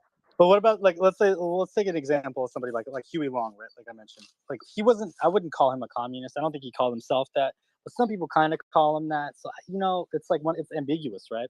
So what about in his case? Well, in the case of Huey Long, you're talking about a time period where there was a blatant communist movement. The CPUSA had a lot of political power. It was within a coalition with FDR, which remember, Huey Long was actually in a coalition against FDR at that time, right? So the time period we're talking about was completely different conditions. It was before the McCarthy era. It was before COINTELPRO. It was before the Vietnam War. It was before the Korean War. We're talking about a completely different time period. So we have to exist on the pretext of what we exist in now. There isn't an existing communist movement that's actually genuinely communist. For anyone who is a communist and speaks like Huey Long instead of speaking like a communist could, differentiate themselves from. So right, and as a future-oriented like thinking, calling ourselves communists is not only just honest, so we can clarify like we who are the real communists are different from these LARPing perverts who like to call themselves communists because they like to make people afraid. Yeah. It's just also we are moving towards communism. We are moving towards the reconciliation between the working class and the means of production. Inevitably, we're just trying to hasten that. But we are future oriented, so we can actually achieve our goal. No matter how small the percentage of the chance of success is irrelevant, it is possible because it is. We have the means to do so. And whereas calling yourself a paleo conservative, yeah, I have a little baby cat. So whereas calling yourself a paleo conservative is doomed from the start because you cannot reverse time. You cannot return to the context in which whatever time period the traditional conservative values existed. You cannot return to those conditions. Or if you could, can I throw? Go ahead. Go ahead. Finish your point. I wanted to throw a bone to our guest, but go ahead and finish your point. Yeah, or if you could, again, it would just lead to a collapse in the advances in industry that we have now, all the technological advances we have made that keep people alive. Like your position is impossible. Ours is not. I want to throw a bone to our guest here. I think it's something we can all agree upon. I'm assuming we all can. Our guest mentioned the fact that the leftists seem to be winning the cultural war. I got to say, I hope that isn't the case. Because if it is the case, I would rather the rightists are winning the cultural war because, tradition is a known quantity that you can deal with, right? The satanic agenda by these New World Order leftists is uncharted territory. It's total antichrist. It's total totalitarian world control. Somewhere we haven't been to yet. And so if the leftists are winning the cultural battle right now, we're in deep trouble. We're in deep trouble. Deep and deep they trouble. Are, yeah, to be clear, they are winning. I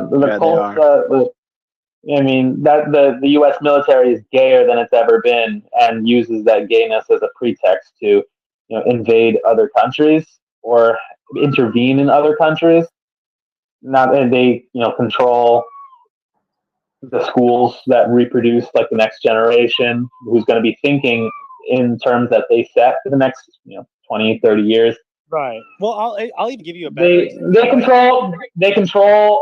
Well, hang on, and the most importantly, Biden and the progressive wing of the Democrat Party are moving the country and most of the world towards a Green New Deal, degrowth, depopulation agenda.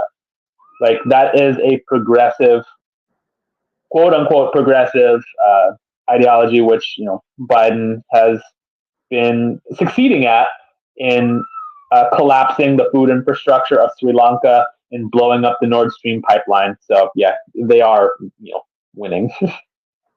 Yeah, so I guess I would add a couple things to that.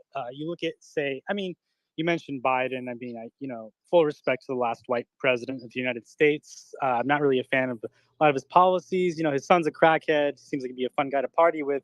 But outside of that, I think their administration's been a general disaster. We can agree on that, sure. And then you look at, you mentioned that the left is winning the culture war. That is true. Even if you look at the Zionist-controlled GOP, you'll notice that it's no longer controversial to be a gay Republican. I think that they fully endorse this LGBT ideology, even within the so-called American mainstream, right? So in that sense, I do think that, and you mentioned the military. So I guess those two examples I think are very illustrative of that, of the fact that the left has more or less already won the culture war. So you talk about looking to the future. I think you're going to have to also, in some ways, when you're going further into the future, you're going to have to take some things back into the past. For example, maybe bring back Don't Ask, Don't Tell, or take it a step further than that. I don't know. I don't write. Which is another, which again is another policy. Is another policy thing, and again, there are good policies, there are bad policies, but policies are downriver of material ways that people organize themselves. Like policies are downriver of nuclear family structures, which we want to preserve. Which policies don't make nuclear family structures strong. Strengthening communities' abilities for self-sovereignty makes them strong. Strengthening a family's ability to provide for itself makes them strong. Strengthening, and updating the public education system. Not in terms of like not just in terms of like what's being taught, but vastly increasing the amount of resources we spend, and better allocating those resources so that kids are learning valuable skills for their futures and not learning. They're learning the ABCs, not the LGBTs. I get the gay BCs. The gay right. BCs. So they're learning the gay BCs. I got a hot What's take. the hot take? If we are like actually materially talking about politics, it's more divorced from reality to be talking about like whatever policies we want. If we actually were serious, we would first be talking about war plans against Canada. Because if there's any sort of mass power takes power in this country, that's the first thing we're going to have to worry about. You're not going to have to worry about the British Commonwealth. We're going to be at war with Canada, and it may sound ridiculous, but it's no more true. Zionist wars, brother. No more Zionist wars. No one's going to go die for. That's definitely not a Zionist war. It's a war to remove. It's going to be a defense. To remove a rump British colonial entity. It's a war of the complete manifest destiny. All wars British after 1948. They burned down the White House in 1812, and now we're like their closest allies. Something went wrong. We're gonna have to make peace with them. I don't know what your beef with the Canadians is. I've met my fair share. They're pretty nice people. My beef with the Canadians is that are not Canadian people are great. Don't get it twisted. No, Canadians are just Americans who haven't realized it yet. Yes, I don't have beef with the Canadians, as in like the truckers, like the Freedom Convoy. I don't have beef with them. I have beef with Justin Trudeau, who, when he gets swears in, says, and you can look this up, "I will be a loyal servant of Her Majesty Queen Elizabeth." That's what I have beef with. It's the British Empire on our continent. Man. And if we took back our country, that's the first thing we would have to worry about. That's just what it is. It would be a defensive war. I mean, If we take back the country, I'll be proven right. That sounds funny as a meme, but that's not detached from reality. That's what he I said. do not believe it's guys- detached from reality. It's a launching zone for the British Empire. I'm okay with memes. That's okay. I love memes as Barack Obama. I'm telling you, my friend, it is not a meme. Carlson talks about it. There's nothing funny. There's nothing. What means? There's nothing funny about having to start a. It's a very serious undertaking to start a special military operation to liberate the captive population who is under the perverted, progressive boots of Justin Trudeau and his hyper-fascist liberal. Canada is our own backyard. Most terrorists who come into the country, no, Canada is our backyard. Manifest Destiny is real. Canada is our backyard. And most of the terrorists who come into this country come into the Canadian border because it's the largest unsecured border on planet Earth. I'm just curious. Are you in the military? I am not. I don't see how that's well, you're talking changes about the fact. You want to launch a special military operation. I'm just how old are you? We don't want to. That's just what it is. Oh, you dude, you're just, plenty young enough. You're plenty young enough to still enlist. You know, I think it's up to 29, so you could join the military. I would volunteer. I literally do not qualify to join the military. I tried joining the Navy when I was 18, and they said I couldn't join because I have scoliosis. I would volunteer as a revolutionary American militiaman and fight on request for the American Soviet Union to invade Canada and liberate the Canadian people. Oh, good luck with that. If you join the military now, you're going to be off in like Iraq fighting Zionist wars. Yeah, you're going to be sent to Niger to stop the awesome coup that's going on.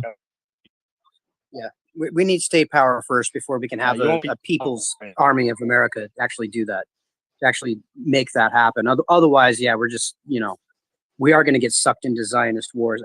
The POP used to actually send their cadre into the U.S. military during the Vietnam War, Progressive Labor Party, in an attempt to get them to turn the guns around for communism and, well, at the very least for national liberation and to defeat the plans of the imperialists. Didn't work out. But there was enough draft card burnings that it made a serious dent in the ability of the U.S. empire to maintain positive public opinion for the Vietnam War. I mean, the silent majority still existed, but that's a strategy that can work. But if we were to join the military now, it would be in a completely different character than volunteering after the workers take power here. That's just. I mean, that's be real. It would probably be us joining the military to be sent to the South Pacific to freaking defend the Chinese province of Taiwan. Right. Yeah. And all the gold that's stored there. Yeah. Chen's been speaker for a while. Chen, do you want to chime in with anything? Oh yeah, my bad. I was telling. All I gotta say is, I think the Africa situation. I think not many people. I think you guys probably know, but I heard of Victoria Nuland. She visited South Africa, like a couple days ago. Never a good sign.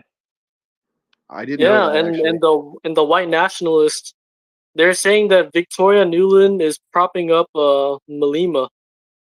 So I don't know what you guys think. Yeah, that's laughable. That is laughable. Yeah, it's fucking crazy. And what you a bunch guys of clowns these witnesses. Unbelievable. Dude, you guys notice these white nationalists? They think all the bankers are Jewish, but as soon as Africa rises up and goes against the European bankers, the Groypers, they get mad. They're like, "What the fuck? Why you have to betray Europe?" Sorry, I had a connection. Yeah, dude, they end up siding with Macron in fucking France and Europe. Anyway, I had a connection. They think Africa's pork is low IQ. I wanted to say something before I unfortunately have to go. I could do this all day though. I love talking politics. So I kind of learned, more from where you guys are coming from. I think that, overall though, I think we align on some pretty key issues. So, I don't think that there's any reason to be hostile towards one another. That's basically all I want to really say. Yeah, absolutely. And look, my friends, you are always welcome to come into a Barracks space if we have one open in the future. So, it was great talking to you, my friend. Yeah, of course. I think I already follow some of you guys. I see you guys online when you guys get dunked on by the Reddies. I love it. Love seeing it. Sorry, you guys got a long way to go. So you guys thanks for coming on. Now you really livened it up. Appreciate it. Thanks. That goes for everybody watching on Twitter, on YouTube, on everywhere you're catching the Barracks. Make sure, speaking from this particular account, you can click on the icon, give us a follow on Twitter. Every time we go live, we always make sure to go live on Twitter, since YouTube is a dead and buried platform. The future is on X. The future is live streaming on this everything app. That's all I have to say. Absolutely. And let me just say, the most talkative person in our space today so far has to be this lovely kitten that you have near your microphone right now. Very talkative little guy. Oh, can you hear her? We can totally hear her. She wants she's something. adorable. She wants something. I fed her a couple of hours ago. I picked her up off the sidewalk on Tuesday. I'm nursing her back to health. The Barracks has a mascot. Yo. Can you hear me? I can hear you, Chen. Oh yeah, dude. So tomorrow, Haas he's gonna debate. I don't know the other guy's name, but basically, the Groiper audience is gonna be huge because I think it's gonna another Wingnet, yeah. Yeah, another Wingnet. It's gonna give Haas a lot of exposure. So I think Haas he's probably gonna get like 700 viewers at least. And it's gonna be a lot of exposure, and a bunch of Wingnets are gonna attack him. But damn, it's gonna be crazy though. He'll prevail. I have 100% confidence in Hazeldine. Absolutely, and I also say that this is kind of where the direction. It's kind of funny in some ways, right? At first, the infrared community seemed to be more trying to access the blue pill, was more involved with talking to people like Destiny, right? And then eventually that blew up because Destiny's a piece of shit, right? So then, infrared community over time pivoted to trying to talk to the red people, or the red pill people, right? And it's very clear that, the red pill has pretty much snaked infrared. It has made it so that, Haas had no access to, any type of growth for the infrared community. And now we're debating, because it's not just Haas, to be fair, we're all within this ecosystem here. And we're getting quite a growth spurt of the Barracks because we're talking about all the revolutionary uprising that's going on in Africa. And, now Haas is, getting into this, this combative situation that's actually going to cause, I think, a lot of growth right now, because let's be real, with the red pill basically dying and trying to prop up Nick Fuentes to try to save their necks. And the fact that, quite frankly, Haas still has access to a lot of people within, these Wignat fascist communities, we have an opportunity, not just infrared, but anyone that's within this, ecosystem of real, genuine communists actually can grow from this whole situation. And I think that even though a lot of the people, all these Groipers are bust, there are some good people that follow, Nick Fuentes. There's some good people that exist within these political circles. And I think there's going to be a lot of minds that are going to be changed over this next this election cycle that we're coming up on here. And it's a real opportunity for us to really build the information war against the globalists, because it starts with, niching together small groups of people that have some form of commonality, and through these contradictions and through these debates, it might not seem like something right now, but I think it's going to materialize, in a larger force, a larger anti-imperialist force of not just communists, but other people that are going to get forced into listening to these conversations that they wouldn't normally otherwise. And we're really going to be in a better position to fight the info war going forward. Right. The reason I'm so disinterested in having like debates over just talking with people and seeing where they're at and finding allies where we can is because like the reason what's going to lump us all together in the next election is going to be the last democratic election we have. Like I'm only interested in finding as many people who we can get on our side as possible who are against Kamala Harris becoming the new president de facto, because Joe Biden disappears or steps down and gives the position to her, and then the only people in office because he's old.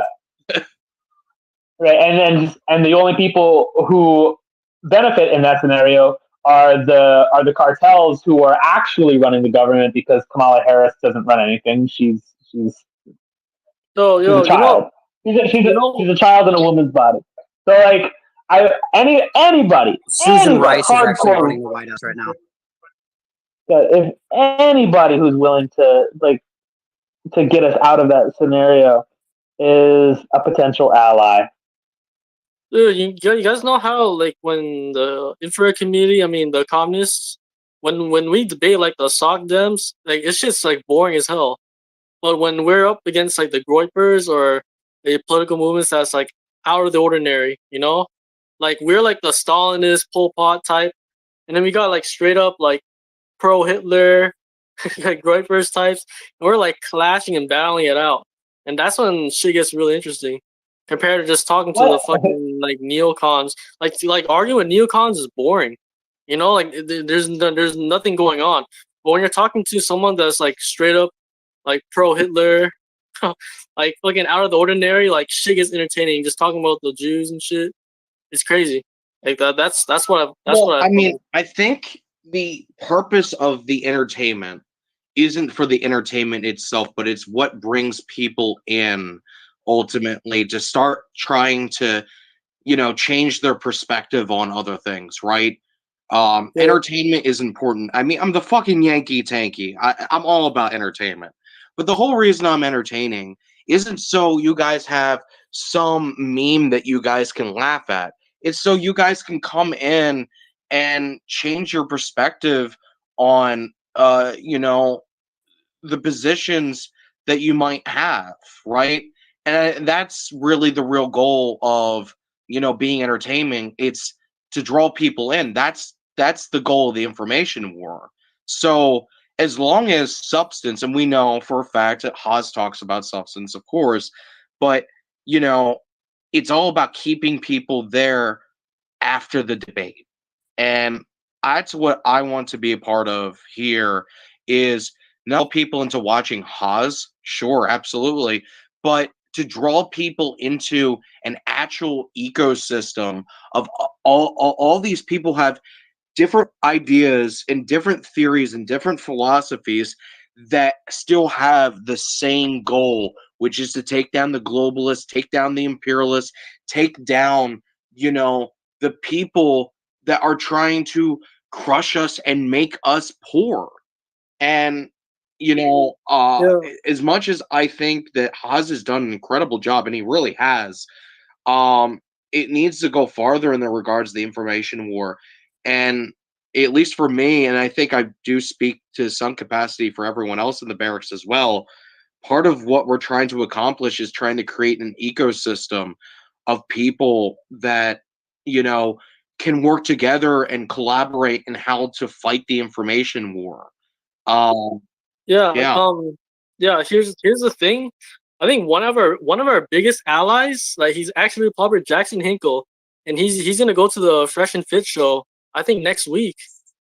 And I want to see Jackson and Haas debate the Goipers. I mean, Haas is doing a 1v1, but I'm also interested in like Jackson pitching in and to talk to the Goipers that are, crying about the white genocide in Africa.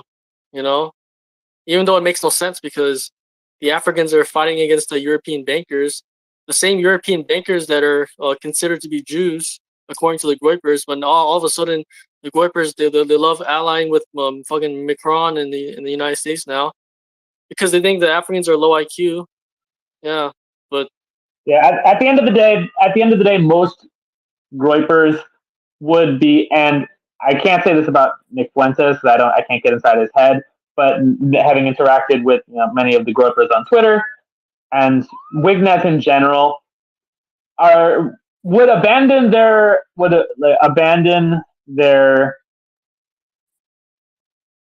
scruples against like the depopulation agenda in general if it happens to the right kind of people. Yeah, the reason they're exposing themselves in that they want to they know they can't maintain power under normal legal political circumstances. The only way they can maintain power is if a lot of people like die off from hunger and they're standing over the ruins as like the new ethnic feudal landlords. Yeah, you know what's funny? So Nick Fuentes' like slogan is like America first, but then they're so concerned about Europeans and the Goipers.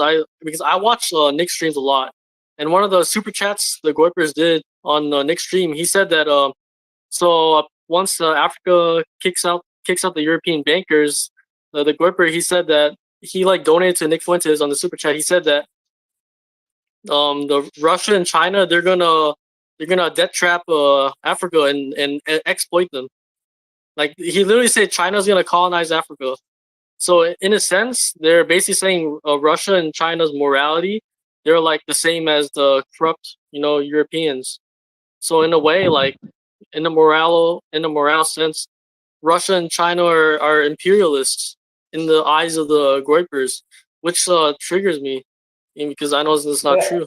Hey, it's the exact same line these so-called Maoists and other third campists take towards Russia and China.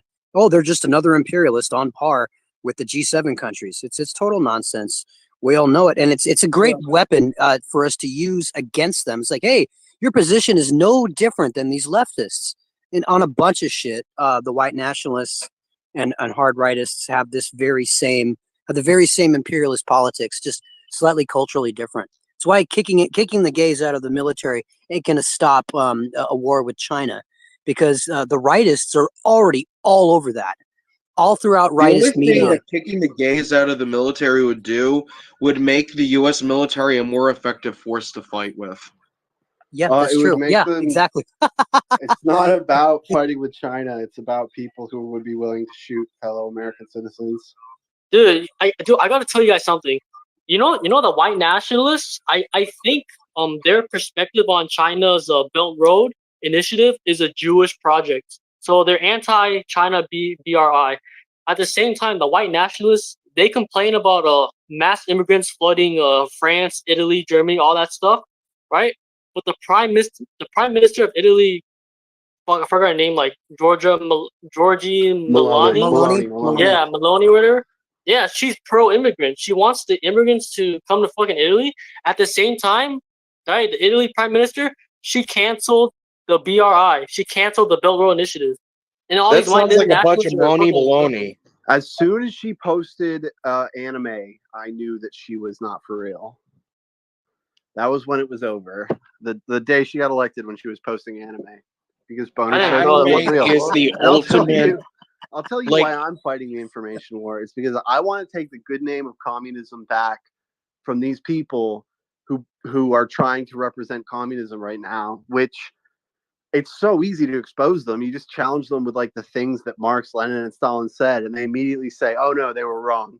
That contradicts my boner. So my boner is always correct.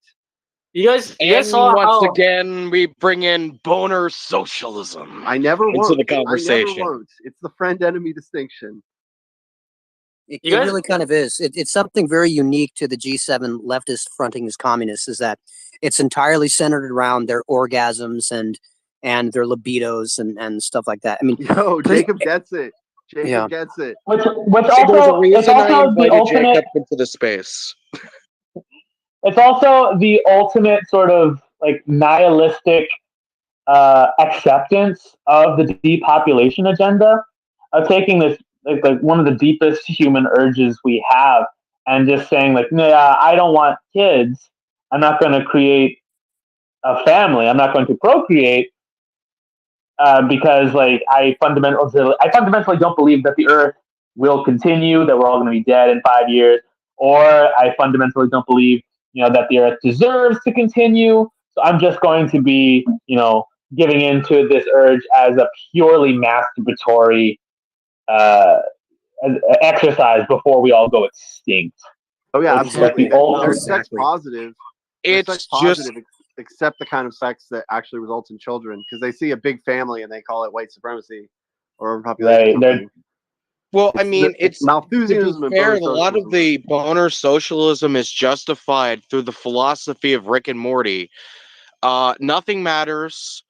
Let's just go watch TV, right? That is the premise of the philosophy behind what upholds boner socialism, right? Because they can't admit that it's about the boner, right? So they use optimistic nihilism or forms of nihilism as a way to uphold why they choose to do these things, right? And I guess we're down to it, right? We need hope. That's the one commonality, regardless of who you are as an American, unless you're part of the ruling class, right? Everyone, regardless of politics, is looking for hope in this moment. And that's why hope is supposed to be, such a unifying message. And we don't really, I mean, I'm kind of speaking Caleb Maupin's like rhetoric a little bit here, but, there's a reason why Caleb argued, for, trying to create some sort of hope for, Americans, right? And how are we going to do that? And I think that what really gets down to is that when we're fighting this information war, we should be trying to provide that hopeful message. And that's something Haza Infrared does too. What is, this whole the Mecca, that whole meme, right? Or all the Mecca workers. Well, it's this futuristic. It's this, you're coming from the future. You're coming from 2036 to tell you, what you are going to do, what you are going to fight for. And that's a fundamental message that is missing from whether it's the left wing or the right wing. Like the Gripers, they're not providing a message of hope. I mean, Nick Fuentes is not really providing much of a message of hope. He's not telling you it's going to be okay. He's not telling you that we can create a better world. And then the left isn't either. Right. They pretend that they're all about, gay space communism or whatever. Yeah. But, luxury gay space all that stuff. Oh yeah. But they don't actually promote that. They promote the most disgusting and degenerate and gross aspects of humanity. They're sewer communists. That's truly what these people are. That's so good. Gutter punk communists. Hey, has everyone here seen the promo video for it's probably in one of Jehu's or Jehu associated YouTube accounts at this point, but the CPUSA that presents the Stalinist center view of hope for Americans.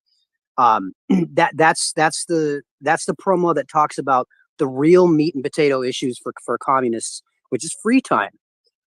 That that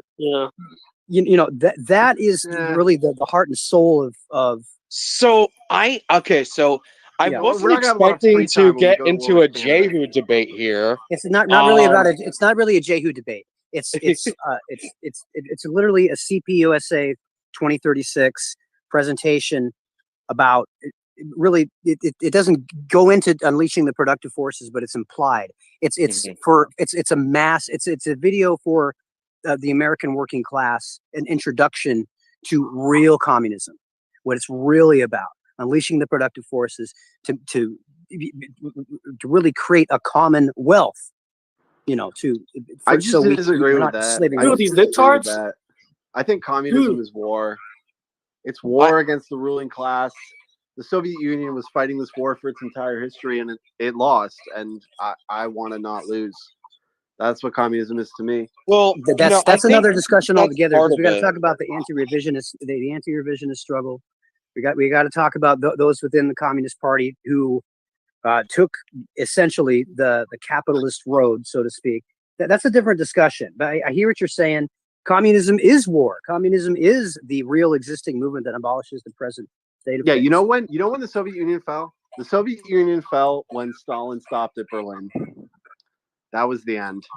When Stalin stopped him from what? I'm sorry? When Stalin stopped at Berlin, that was when the Soviet Union fell. And didn't completely go all the way to Paris? Yep. All I gotta say, I mean, I think he probably should have gone all the way to London, but anyhow. Yes. Dude, all I gotta say is either there's gonna be World War III, we're gonna go to war against Russia, China, Iran, North Korea, or there's gonna be a civil war in America. Like it's gonna get really ugly. Like I agree that there's. I mean, I think the war part of it's. I think that's there. I also think we're going to enter what will be the pretext of that war, which will be a second Great Depression. I think that's going to happen before we enter whatever this war is, whether it's international, a third world war, or it's a civil war, whatever the case might be. But I think that we're going to hit that Great Depression first. And this is a conversation we've had before. Yeah, this is a conversation we've had before. Is that it's not an either or thing. It's that the United States military is so unable to do battle with the Chinese military right now that it wouldn't be able to replenish any of the ships that it would throw into the South China Sea because China has hypersonic missiles. So we don't have the ability to we have more equipment, but they can replenish their equipment a lot faster, a lot more cheaply. So in order to fight that war, in order to be able to bring back our manufacturing, they need to have a civil war here, or rather a war in Mexico.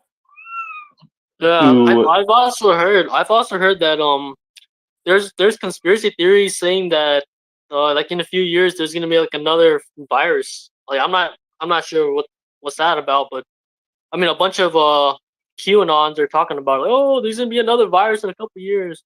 I mean, I don't know if you could put a time frame on that, or but what I will say is, if they did it once, they can do it again. It doesn't necessarily mean they will, but they definitely can. And even if it's not another virus, they'll find another reason why to lock down the population, especially if we're talking about the pretext of a war with Mexico, a second Great Depression, whatever the case might be, or down the road a war with China. Imagine believing in viruses. Yeah, Corona was a scam. I think COVID was real, to be clear. Yeah. We're playing dangerous games right now because we're not streaming on my YouTube, but we are streaming on we're streaming on Teray's YouTube right now, so hopefully he doesn't get a strike. Okay, I'll shut up. Dude, Yankee. I just want to say this one thing that the COVID-19 vaccine is safe and effective. It's perfect. You just take it. I'll make the same joke I made the last time. That I inject a vaccine every single day. Sometimes multiple times a day, and I'm protected from COVID for at least 39 seconds after each shot. Yes, that makes you a good person, Yankee. And Biden Harris 2024. Yeah, amen. Yes. We're safe from We the already George on the Soros' 9/11. base, the WEF. We're just gonna drink all the soy milk today, aren't we, Milk? I Yo, didn't guys, deliver it. You brought it yourself. Dude, Don't blame the me. the Keppels bitch, the transgender Keppels, dude, she doesn't even talk about Africa. What the fuck? She a BLM.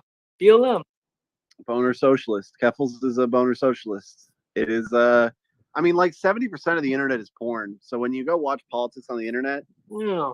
odds are it's gonna be just an extension of porn. It's like I mean, I'm gonna cite the well-researched statistic that 90% of internet streamers are boner socialists. That's I can't disagree with that. peer-reviewed statistic. I can't disagree with that. I mean, well, the other interesting thing about that, the most hostile of all the leftists to MAGA comms are these boner socialists, are these orgasm-centered perverts. It's with all you got to do is look up. It's just look at their profiles, look what they obsess over, and you'll find something just utterly degenerate in less than 5 Same with posts. the neocons, the Hirohito Namaguchi. Yes. Interesting. It's on the right Dude, too. They're all The they all fucking get anime Hirohito profile Namaguchi. pictures. I didn't know. I haven't heard about like that. what you see every single time, whether it's a right wing or left wing profile, right? You Fucking either anime. have an Andrew Saturn on the left, or you have a Prax Ben on the right. There's no way around it. It's the same type of enemy. It's the same type of obsessive, porn-addled brain that Fuck anime. gears that is the engine of Anime. the people on the ruling class on the top, because they want you to be focused on the boner. That's what it really gets down to. Like these people, they're not coming up with this organically. They're not just organically degenerates. The ruling class has built this. I mean, Milk has gone over this over the boner socialism stream for sure. They're Japanese supremacists. Straight up. They're Hirohito Namaguchis, they're bro. boner socialists. That's because that's where you can get child porn, and it's somehow socially acceptable. They fucking post that on Dude, Twitter like it's 10-year-old normal. 10-year-old anime girls, bro, and they talk about Yeah. fucking how low Africa's IQ is. Fucking 10-year-old anime girls. Yeah, I know. Like, who are you to talk shit about any other culture when you've got fucking an anime girl as your profile picture? And the United States is the number one by far market of child pornography, by the way. For real. Yeah. Which, by the way, let me be very clear, because there are some people that have tried to circle themselves within my community, the Yankee Tanky Red Phoenix community, what have you, that are from the Zolo audience. And let's be very Zolo's clear. Fuck Zolo. Fuck his anime picture. Fuck all the people who follow Zolo. You are not part of the Red Phoenix community. You're not part of the Yankee Tanky community. Go back to Zolo, you little fucking cuck brains. But anyhow, I digress. I just wanted to call out Zolo and his fan base. We like to say eliminate homosexuality and fashion will vanish, but I'm going to update it to eliminate pedophilia and liberalism will vanish. Fucking Zolo, man. What the fuck? Because, I mean, like, what we got to understand, I've got my bio right now, QAnon communist, because I think what we got to understand is that Epstein was not the exception. He is the rule. They are all involved in this shit. We are ruled by pedophiles. It's not a meme. It's real. And this is, I mean, they repress this shit like crazy. Like, this is the shit they straight up kill people over because everyone would unite around this. If everyone understood what the ruling class actually fucking does, there'd be a revolution tomorrow. And it's all just their social engineering. That's the ultimate psyop, by the way. The ultimate psyop is normalizing pedophilia. And it's happening on the left. I mean, everyone knows it's happening on the left with like MAPs and adding the P to LGBT. But it's also happening on the right. I mean, all these groypers were defending fucking Pearl when she said 16-year-olds are hot, which I don't want to hear any defense for it, because the context of that statement is that it's this within this massive psyop to normalize pedophilia. And the thing the ruling class is the most afraid of is people uniting around this issue, because everybody, no matter where you are in the political spectrum, knows that Epstein didn't kill himself, right? That's like the great uniter. Everyone knows about Epstein. And ever since Epstein died, and ever since Pizzagate got revealed, there's been this large-scale psyop to normalize it, so that there are people now, like when Shuan Head made her Balenciaga video, there were leftists who were attacking her over it. And it's not organic. This is what we need to be uniting around: anti-degeneracy, anti-boner socialism, anti-pedophilia, QAnon communism. Something interesting about the whole the pedophilia amongst the ruling class is that if they really are trying to normalize, then they are. But in the process of them trying to normalize pedophilia, they're going to undermine the very basis for their secret cabal cohesion around pedophilia, because it's similar to what often the mafia does and the other illegal organizations, is that they'll do the gotcha thing where everyone knows everyone is guilty of the same thing.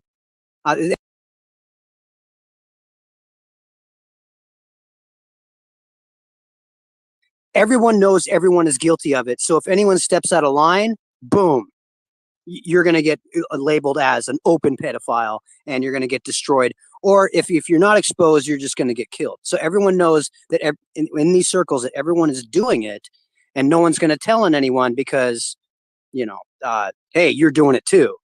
That's the kind of dynamic that's going on there. So if they're trying to normalize pedophilia, they're gonna destroy their very ability to have ruling class solidarity amongst the chomos. We won't get that far. I don't think people will let them normalize pedophilia. I think LGBT is one thing, but maybe I'm coping, but I think it's not going to. No, you're not. You're correct. You're correct. But you see dialectically where the ruling class is kind of reached the end of their ability to perpetuate their pedophile cult amongst their class. You get it, right? I mean, if they get to the point where they get added to the rainbow openly, they're not going to be able to do the gotcha thing anymore. Well, I mean, the ultimate way to understand this dialectic really is go to jail or prison, right? Now, yes, these people are lumpen proletariat. You can say, oh, they're like scum, da da da. But what is the one group of people that, no matter what, is effectively never safe in jail or prison without a massive security apparatus to keep them safe? Yeah, so I get it. Yeah. Such a basic point. Right. Like that, and that's how you know that even the scummiest of scum within our society, not to say everyone in jail and prison are scum, but there are murderers, there are, people who've committed assaults, there's people who have, I don't have to go through all the crimes, but obviously we know there are legitimately bad people in prison that aren't just there because they smoked a little weed, right? But they all hate chomos. That's the one thing. Yeah.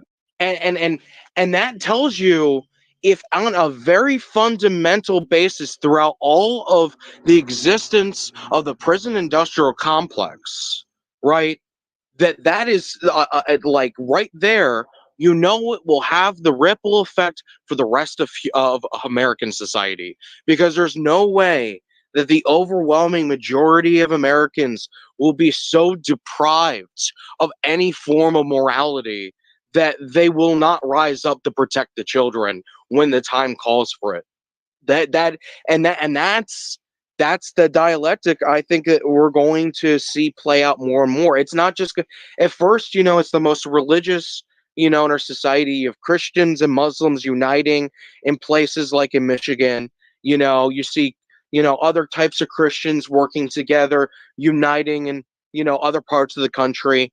It's not going to just be the religious. The more satanic that our ruling class projects who they are on to the working class, the servant class, and the petite bourgeoisie, the more people in average society are just going to say, no, enough is enough. We're not going to allow your pedophilic cult to, harm all of our children, to turn them all into what they're not, make them think that, they're something that they're not or whatever, we're not going to allow this. Eventually there will be this turning point. And if anything, because of the other material conditions, right? The material conditions of economic depression, going to wars, that when you poll Americans after the propaganda wears off when they start a war, that it seems like immediately after the propaganda wears off, all of a sudden, the majority of Americans are against the war in Iraq. They weren't at first, but they became against the war in Iraq. Same with Afghanistan. Same when it came to Libya. There was such a consensus. Back in 2011, everyone was like, "Oh yeah, it's okay that we topple Gaddafi." And now you poll out Americans today, no one is in favor, or overwhelming majority of Americans are not in favor of the toppling of Gaddafi in Libya. Especially when they see the end results of open slave markets, right? Yep. So you take all those existing contradictions, the economy, geopolitics, and all that other stuff, and then you combine it with the fact that, they have these sections of the ruling class that are trying to normalize pedophilia. Are trying to make maps a thing. It's all going to come to a head, and that's the beginning basis of providing that hope, because it's not just the war, and it's not just the end goal of the war. It is the pretext of that is eventually things will get so bad, they'll go so far that the American people will say, I can't afford to put food on the table. I can't afford to put my kid through college. I can't afford to pay for health care. I can't afford to be able to buy a home. I can't afford to rent an apartment. I can't afford to buy a car. I can't do these things. You're sending my older kids off to war, and you're trying to turn my little kid into a fucking sex doll for your ruling class elites? No. Enough is enough, and I guarantee you the American people will have that wake-up call where they say enough is enough. 2036. Amen. Praise God. 2036. 2036.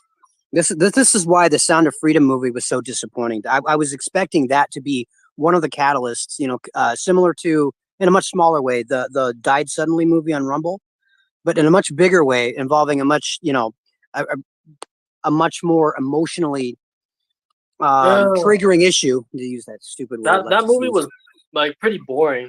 Not gonna lie. Yeah. Well, what was really insidious about it is the pure fiction that the latter half of the movie took, where they blamed the FARC, the head of the FARC, for trafficking children or having a child sex slave. It's pure fiction, and Tim Ballard signed off on it, and it was what I thought was going to be the catalyst for what Yankee Tanky's talking about, for the Americans to say enough is enough. It turns out to be just another neocon scam, anti-woke neocon scam, promoting this Chuck Norris, John Rambo style intervention in Latin America, and trying to redo all the dirty wars in Latin America, because we got to fight the pedophiles down there. It's the same thing with the same thing with Top Gun Maverick. It's like the Ron DeSantis people, Exactly. or the Republican high techs. They'd be like, "Oh, we need to save Taiwan, dude. We'll die for Taiwan, man." Right. And then you know how they always say, "Oh, we only hate the Chinese government, not the Chinese people." That's bullshit, bro. Like, it's so pretentious and fake. Just say you don't want to see the Chinese civilization rise and be prosperous.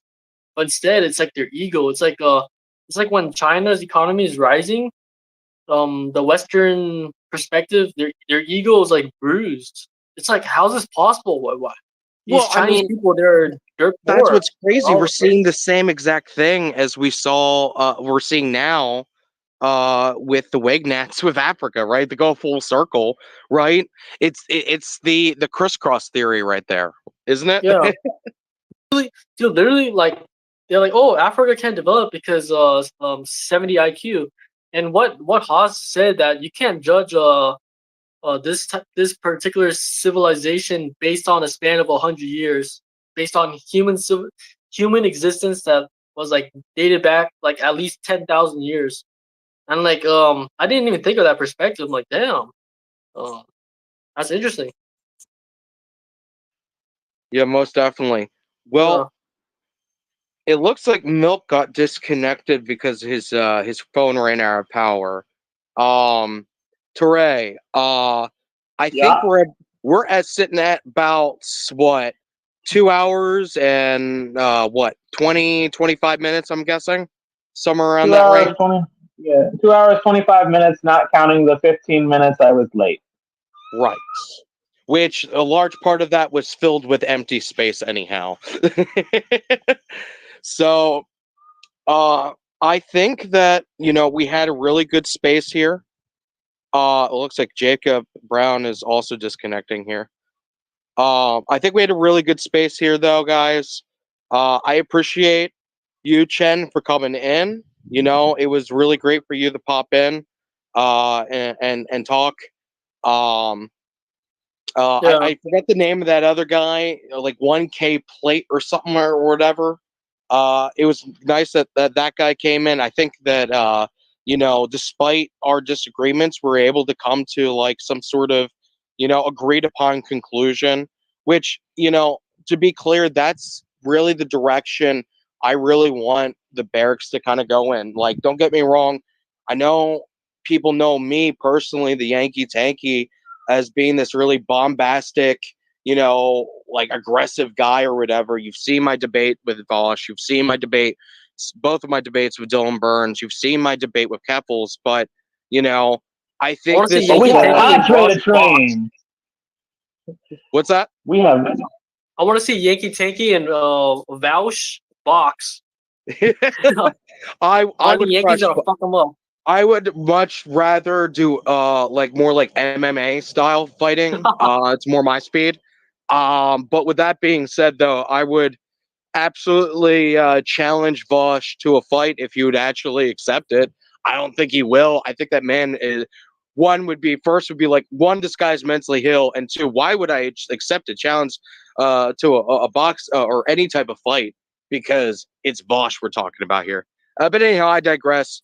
Point being, I think we just to kind of give like ends, conclusions to how we feel about our conversation today. I'm going to add Jacob real quick here.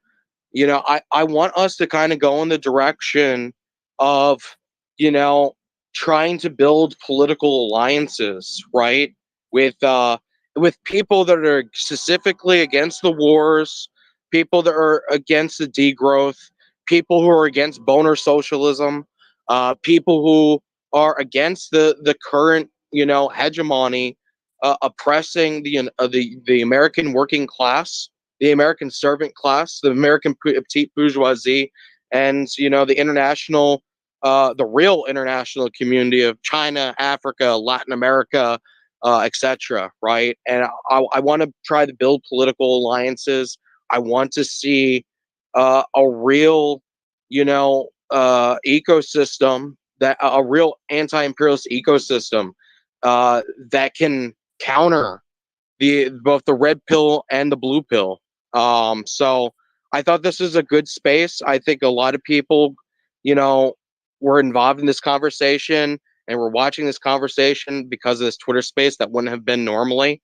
I want to thank Jacob Brown for showing up. I think you really not just added a lot of interesting topics to this, but I think that you also proved the point to my co-host that the reason why I added you to our conversation today. So with that being said, that I guess that's my closing remarks. A lot less bombastic than I usually am. But anyone else have closing remarks about our conversation today? Just a reminder that those of y'all watching, whether you're in the Twitter spaces, whether you're on YouTube, whether you're on the Barracks Twitter page right now, just go and share this live stream. We've been broadcasting a live video as well as the Twitter spaces. Interact with the content. Follow the page. Go and follow the Yankee Tanky at Bad Burrito Boy on Twitter. Go and follow me, Teray, at Iron Sun USA. Go follow the Milkman at Jefe de Leche. And I don't know Jacob's Twitter handle. Follow him there. Proly Jack at Proly Jacobins on X, I guess that's what it's called now. Bad decision by Elon. Elon, if you're listening, this was not a good move. I'm sorry. Twitter was already a known quantity and brand, and he changed it. Anyway, yeah, it's at Proly Jacobins, or just look up the name Jacob Brown on Twitter, and then you'll find me. Right, because we got the people who put this Twitter space together, this live stream, the people who are hosting the Barracks for you every other day. We're not just doing this because we like making content. We're doing this because we're trying to build cadre out here. We're trying to make sure that y'all have the tools to fight the information war. We need you to get involved, not just liking and retweeting the video, but getting in the conversation, getting up in here. We are no one personality. We are the Barracks, the training ground, the boot camp of a shadow government. Going to take this country by storm. Amen. Let's make America great again.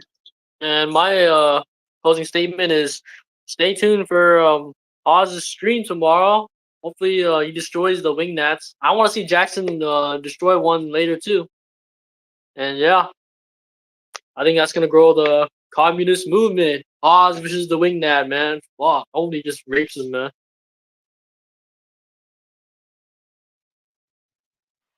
Hell yeah. Well, very good, my friends. It's been a wonderful stream. Only reason I kind of took control at the end as a host was because this is a Twitter space, and technically I'm the host. Even though, to be clear, Teray is the host of the Barracks. With that being said, that sounds like my cue. I have a kitten to feed, y'all, so I'll be the one to officially close this out. Make sure to follow us at the Barracks. Thank you all so much for listening in on the Twitter space.